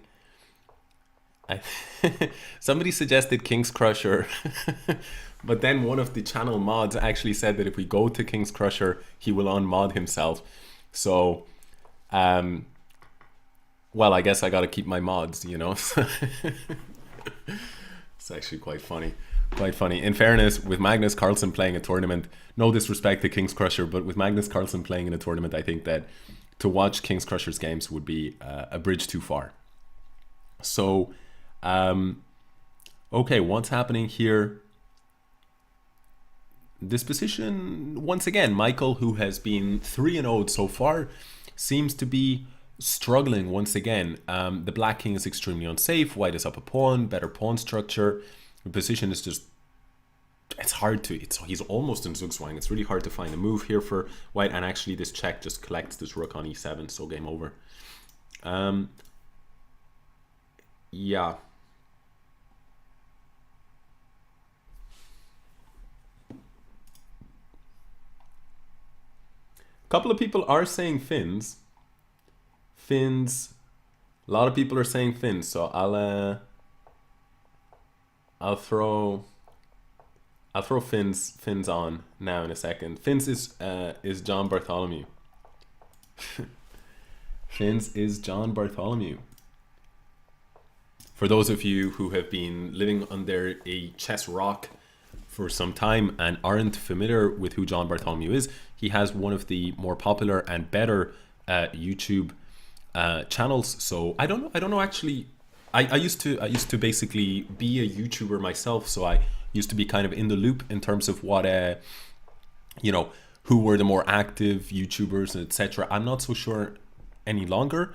So I'm not sure if John, because I know he's working on his Grandmaster title, so I'm not sure if he's still as active as before on his YouTube channel. But in any case, he's creating a lot of content still, I'm sure, and he's yeah, he's, I mean, he's really great player and streamer and YouTuber. So here it seems like he is, so watch his channel basically, I think was the original point, if you haven't checked it out before. So here we're following him, and he just defeated Sigma Tauri, who is a 2700 Grandmaster, and he is currently ranked number 10. So this is a really strong performance from John. He's currently ranked number 10, and we're waiting on him to play another game. And here we go. He's facing off against Penguin. They have similar ratings, but I think that that's a lie. I do think Penguin is a substantially stronger bullet player than Finn, so I would peg him as a big favorite here in this game. But let's see what happens.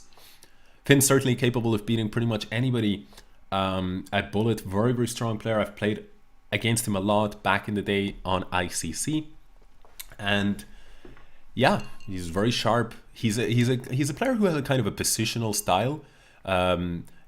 You know, he doesn't play ultra sharp openings or anything like that, but that doesn't mean he's not tactically very gifted. However, if we're speaking of tactically gifted players, Penguin is absolutely one of them. And here, Penguin, one of the things that makes Penguin so tough, and now e takes f6 I think is looking really nasty, because bishop takes h2, check, comes in with check, and then rook takes f6. So Penguin's been tricked.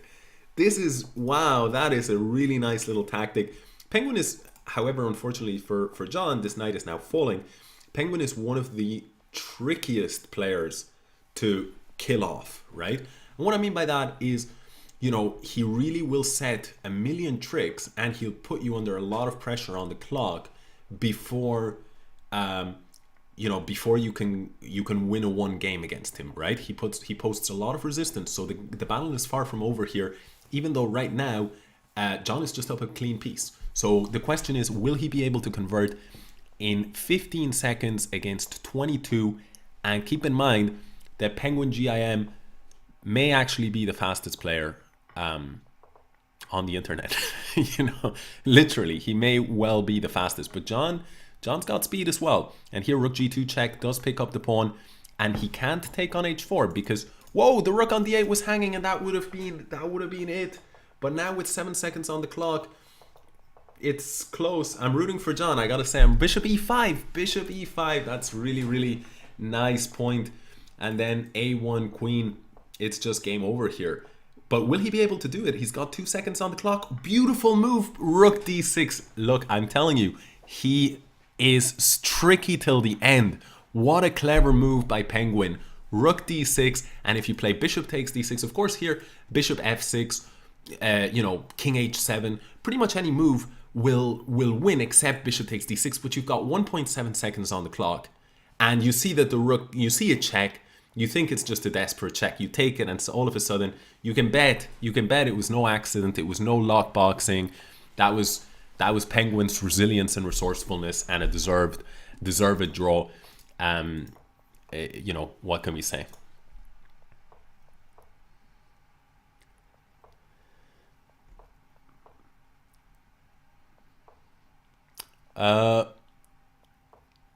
Yeah, well, somebody of course is mentioning, is Nakamura faster than Penguin? I'm not sure. I'm not actually sure.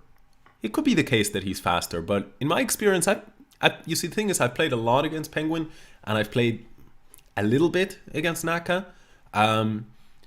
It's hard to know.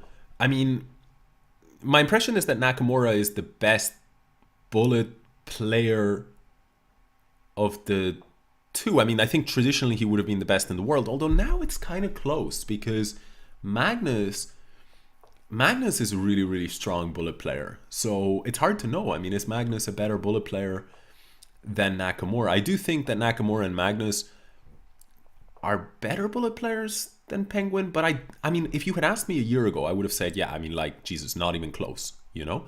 Because Penguin always had the speed, but I mean, I would play against Penguin quite a bit, and I remember that oftentimes I would have like a good position against Penguin, but the combination of the quality of his play plus his speed was way like meant that his results were much better than 50% against me. But now, in let's say the last 7 or 8 months, I feel like he actually has upped the quality of his game. You know, that Penguin now not only beats me on the clock, but he also beats me, actually crushes me on position. So I think if Penguin right now, if you were to ask me, I guess, and again, my opinion might just be flat out wrong, I guess I would say that both Magnus and Hikaru are, you know, have a comfortable edge over Penguin in bullet, but not in hyper bullet, but in bullet. But if Penguin continues to develop as he definitely has in the last few months, he plays stronger chess. I know, because I used to play him, you know, a year and a half ago, and now I still play him, and the quality of his chess has gone up. So if he continues to develop, I mean, he may become the best in the world. I don't know, but as things stand, that would be my opinion. Anyway, getting back to the chess, this is Finns against Oprea, and we've got, what do we have? We've got about 7 points each here, and black has a kind of a strange rook on h5, a little bit out of play. I guess an attacking rook that never really got, but black never really got an attack going. And the rook on f6 continues to be a little bit misplaced here. But this move h5 actually, in my opinion, actually brings this rook to life. So now, you know, maybe rook f5 or g6 makes a lot of sense, because after rook takes g6, now all of a sudden, I mean, I really like Finn's position. Queen h3, by the way, if king g7, queen h8 is going to be checkmate. So here, they're just going for a draw by threefold repetition. And you know, I think that black could have maybe blocked with queen g6 and tried to do something, but I guess not, because once the queens come off the board, then rook d7 would have been problematic. So let's take a look at one more Finns game, and then the remaining 15 minutes, I propose that we go and take a look at Magnus Carlsen's games.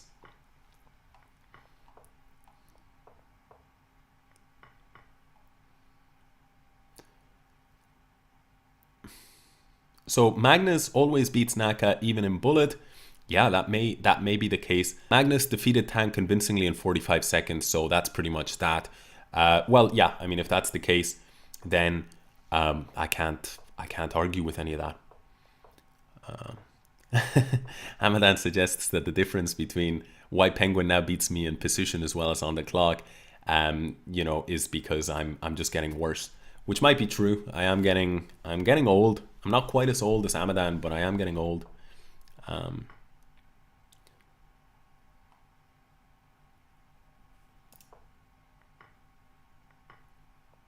So Carlsen and Rebecca clear number 1 and 2. Jones, Envieux Monsieur, and Opera are all battling for third with the pack close. That is Yago666 saying that in the chat. So what is happening here?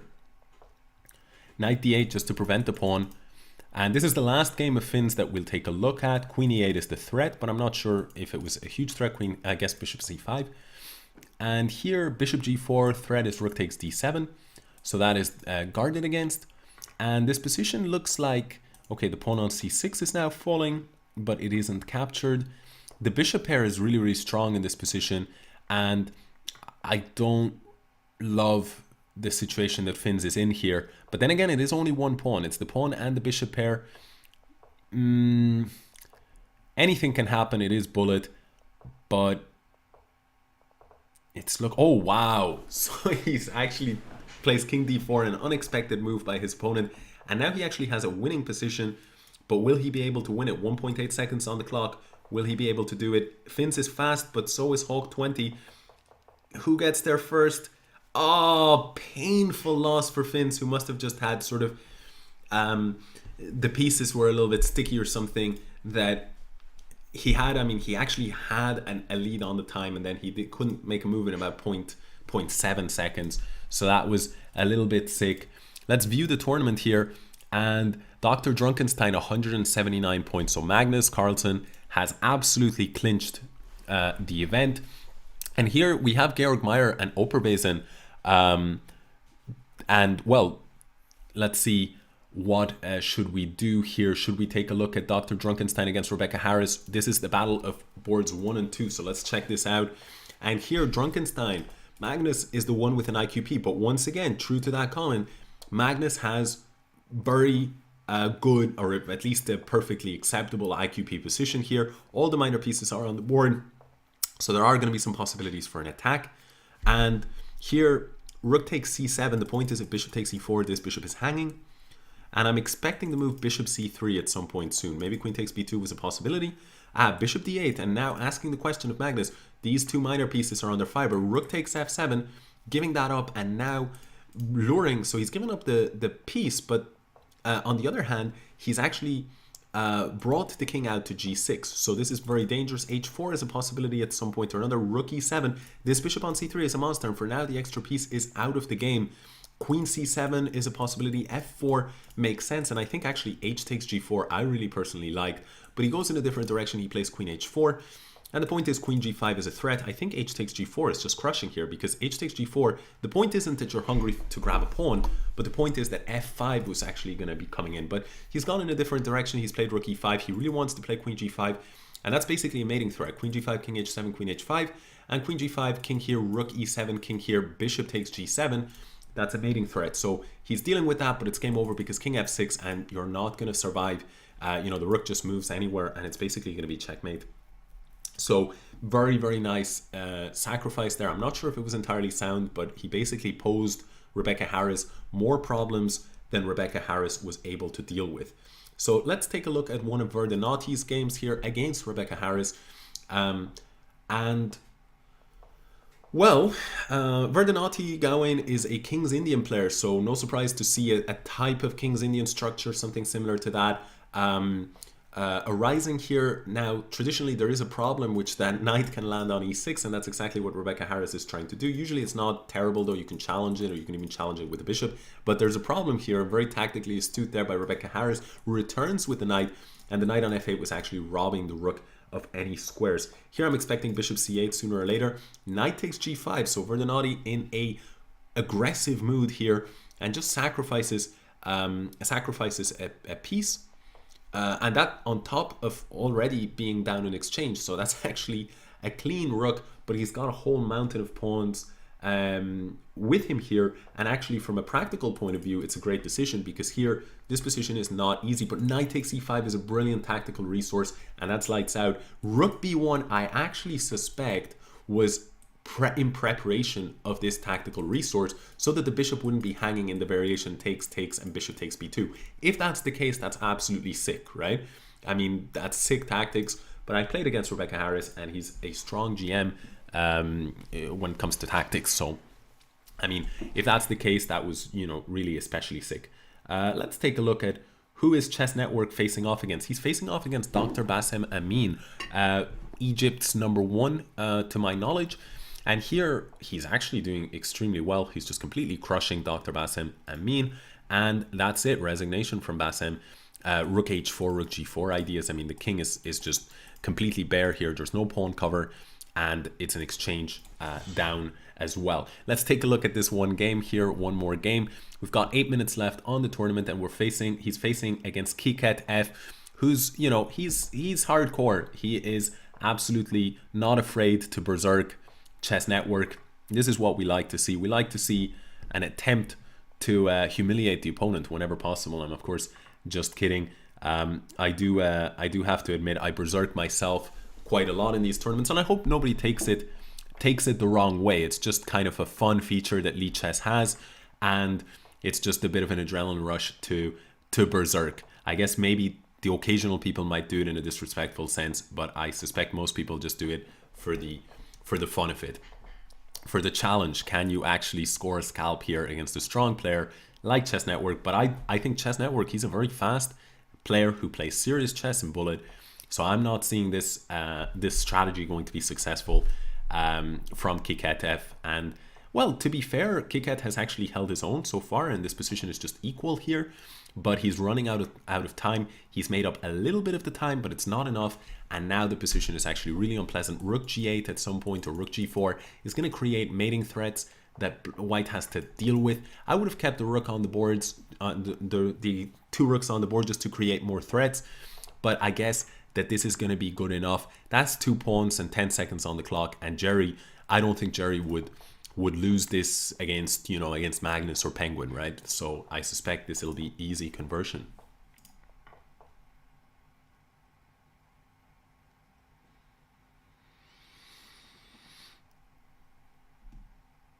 Okay, so view the tournament. We've got 6 minutes left on the clock, 185 for Magnus. That's game over. The question is, who is Envieux Monsieur playing? He's playing against Magnus. Let's check out this game, because Envieux Monsieur is fighting the man from France, presumably, although he could just be, you know, somebody who likes the French language. Envieux Monsieur means an old man, I believe. So knight takes a5 here, I think, was an option, with the point being that this pawn was pushing, but he does not play that. And I think actually had he played that, I do think that Magnus was in a little bit of trouble.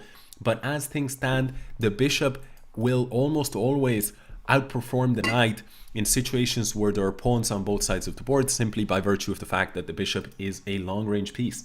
So Envieux Monsieur loses there, and it's unfortunate because I think he was on a streak. I'm pretty sure that he was on a streak, Envieux Monsieur, and then he's lost that streak, and now he's actually been overtaken by Penguin. So the guys are fighting here. Who is Penguin playing? I want to see who Penguin is playing. He's playing against Rebecca Harris. Let's take a look at this game. Penguin with the black pieces. Let's try and flip the board. So Penguin needs a win here in order to continue mounting his fight. Bishop takes, pawn takes. The point is the bishop on e6 is hanging. Bishop takes d5, and Penguin just resigns. I guess he felt, you know, Rebecca Harris, very strong player. I'm going to resign. I'm going to keep on going, and I'm going to try and... but again, he lost his streak, and he was on 108 versus 114. So this is the fight. He obviously decided better to resign and, you know, live to fight another day ASAP than to do anything other than that. Where are the games? Where's Oprea? Oprea, I'm trying to find the game. Sorry for this, guys, but I can't find them there. Okay, Oprea.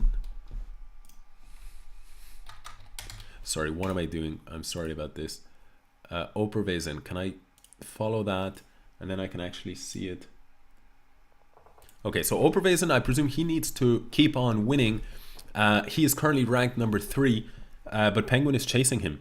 So if this is a win from Opera, will be very important. So Opera has a really good score, 32 and 10 against Condensator 3. And here he has a perfectly fine position. A little bit more space, a little bit better pawn structure, healthy little edge here against this particular variation of the Caro-Can. A6, marching the pawn up the board, creating some weaknesses here, some possibilities. And I expect this knight maneuver at some point or another relatively soon. He goes for c4, just trying to bust open the structure and access the black king. King d7 is an ugly move. In general, if we see a move like king d7 happen, you know, something's gone horribly wrong, because the two rooks, all the heavy pieces are on the board, and the king cannot be feeling safe. So now we do see this maneuver. Knight will go to e4, put pressure here. f5.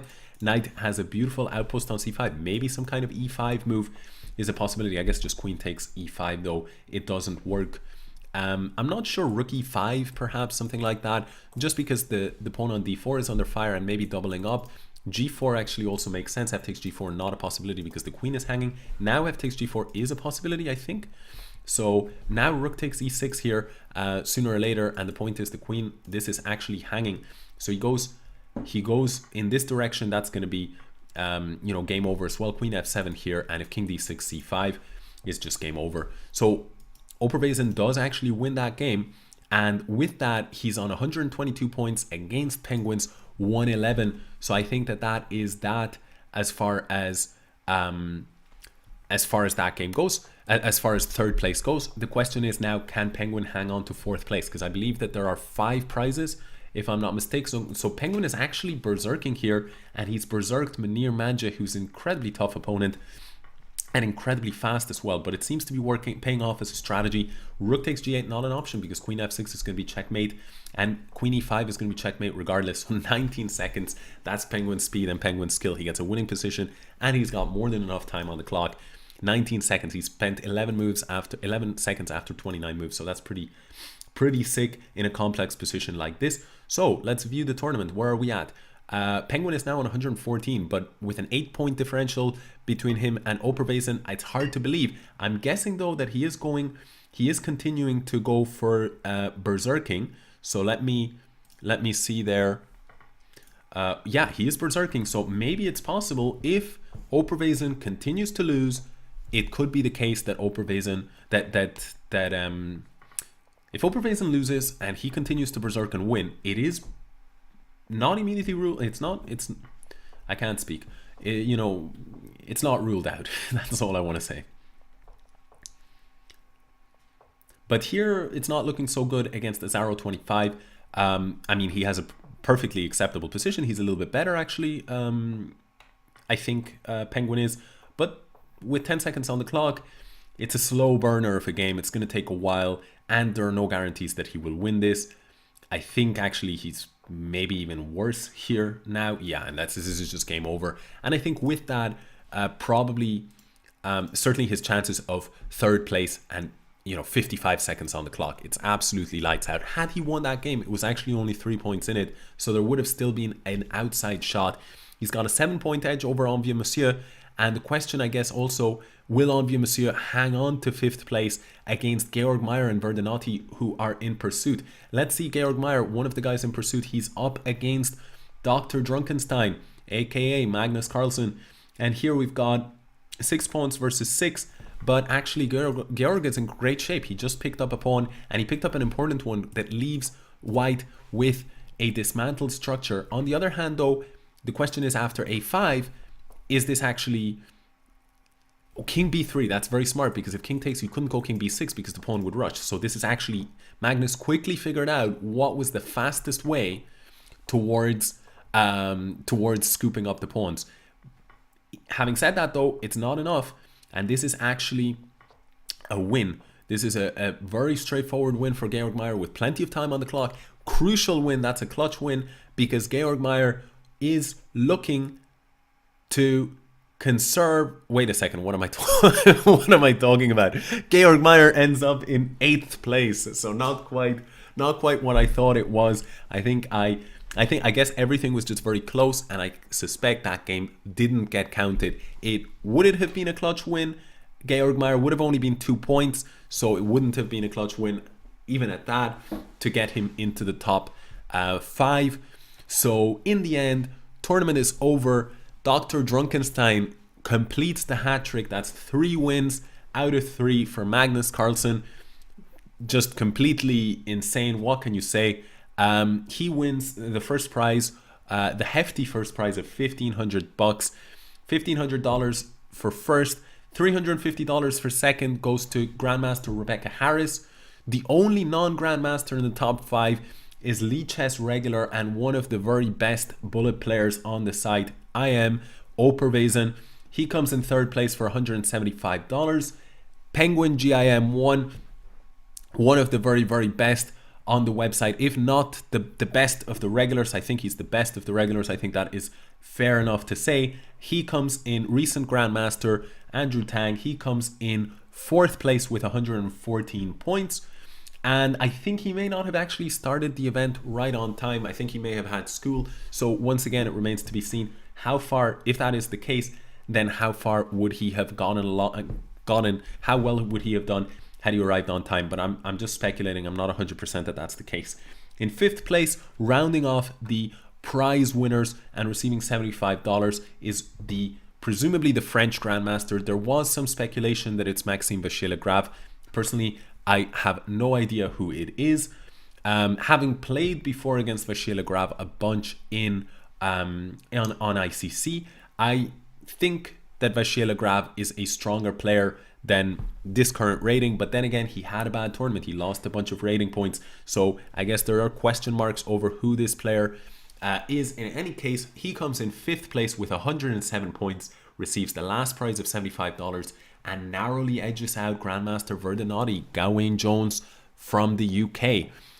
Rounding off the top 10 is International Master Munir Manje, another Lichess regular, Grandmaster Georg Meyer, one of Germany's best, Grandmaster Night King 96. I don't know who that is, presumably born in 1996, so I suspect a very, very strong young Grandmaster.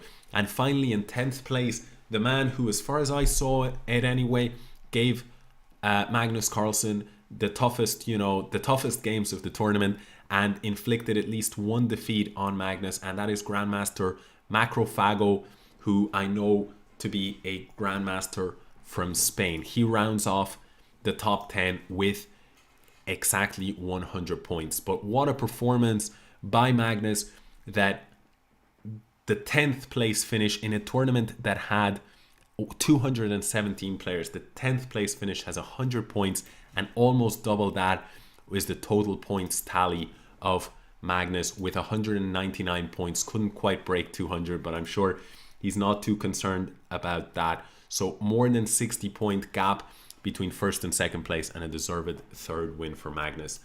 Yeah, I think that's pretty much going to wrap it up. I think I need to eat some more honey.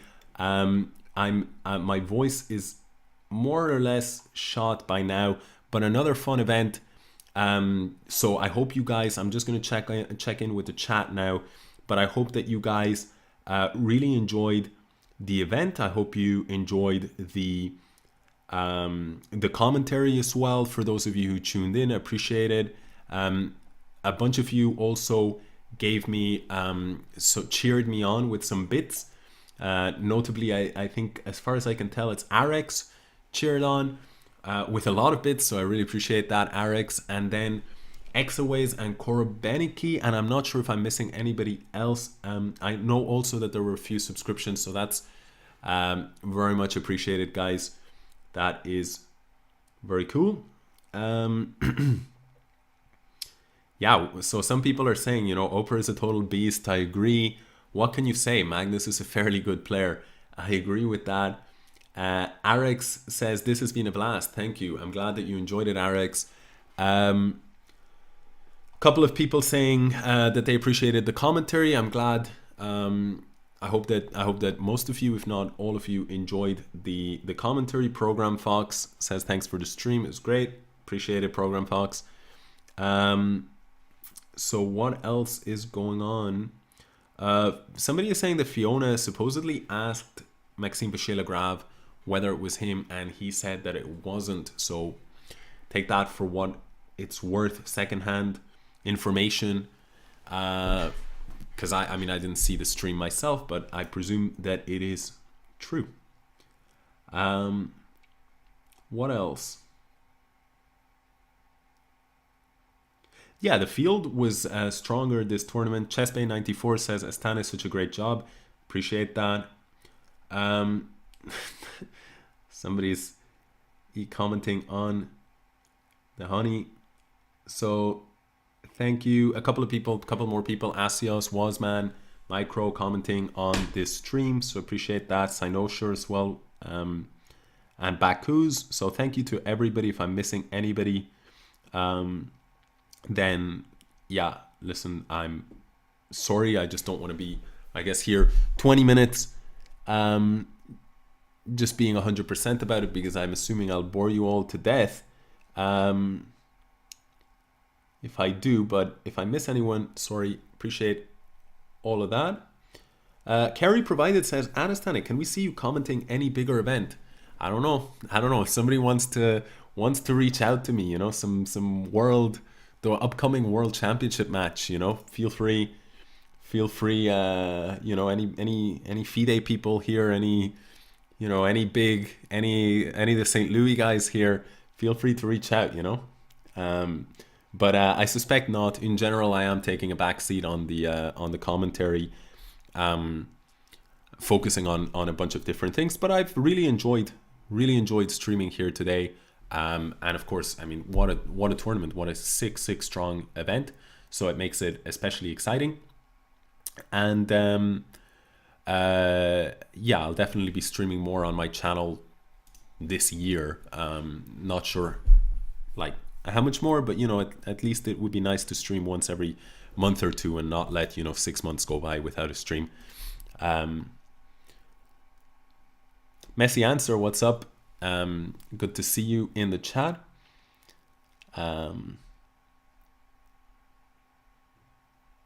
Yeah, so a couple of people are praising Lichess, and I think that's definitely something that I'm not sure if I said. I think at the start I may have, but yeah, Lichess, fantastic, I think, initiative here to have organized these titled arenas that, as far as I can tell, have been extremely popular, extremely successful. So I hope that long may they continue. I expect that the intention is to continue them for now indefinitely. So yeah, looking forward to the fourth edition at some point, probably within the next month or two. I don't know if it's once every month, but it seems to be something like that. And yeah, if I'm not commentating it, I'll almost certainly be playing it. So you guys can look for me somewhere on the 3rd or 4th page, you know, trying to break into the top 50 some tournament in the future. Okay, so hey Parker, what's up? A couple of people are saying, including ChessBay, seems to be saying that the second player, Rebecca Harris, seems strongly rumored to be Daniel Naroditsky. I know I've heard that in the past, so could be Naroditsky again. I have no idea. There's no official thing that I'm aware of. So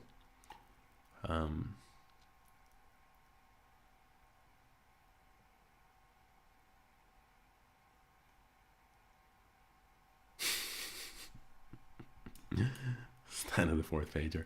Okay, so I think that's it for me.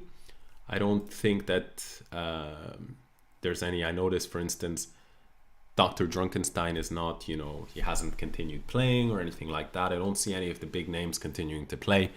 I might have kept on watching if it was, you know, some sort of impromptu match, kept on streaming if there was an impromptu match between Magnus and pretty much anybody else, or even something like Rebecca Harris against Penguin. But that doesn't seem to be the case. So I'm going to wrap things up for now. And I hope to see a bunch of you guys again in the future. And whoever is commentating the 4th edition of the Lichess titled arena, I guess it's not known for now, but I hope that that's a cool event to tune into, whether it's me or somebody else commentating. So anyway, I'm trailing off and I'm going around in circles, so I'll leave it at that. Thanks for tuning in and see you next time.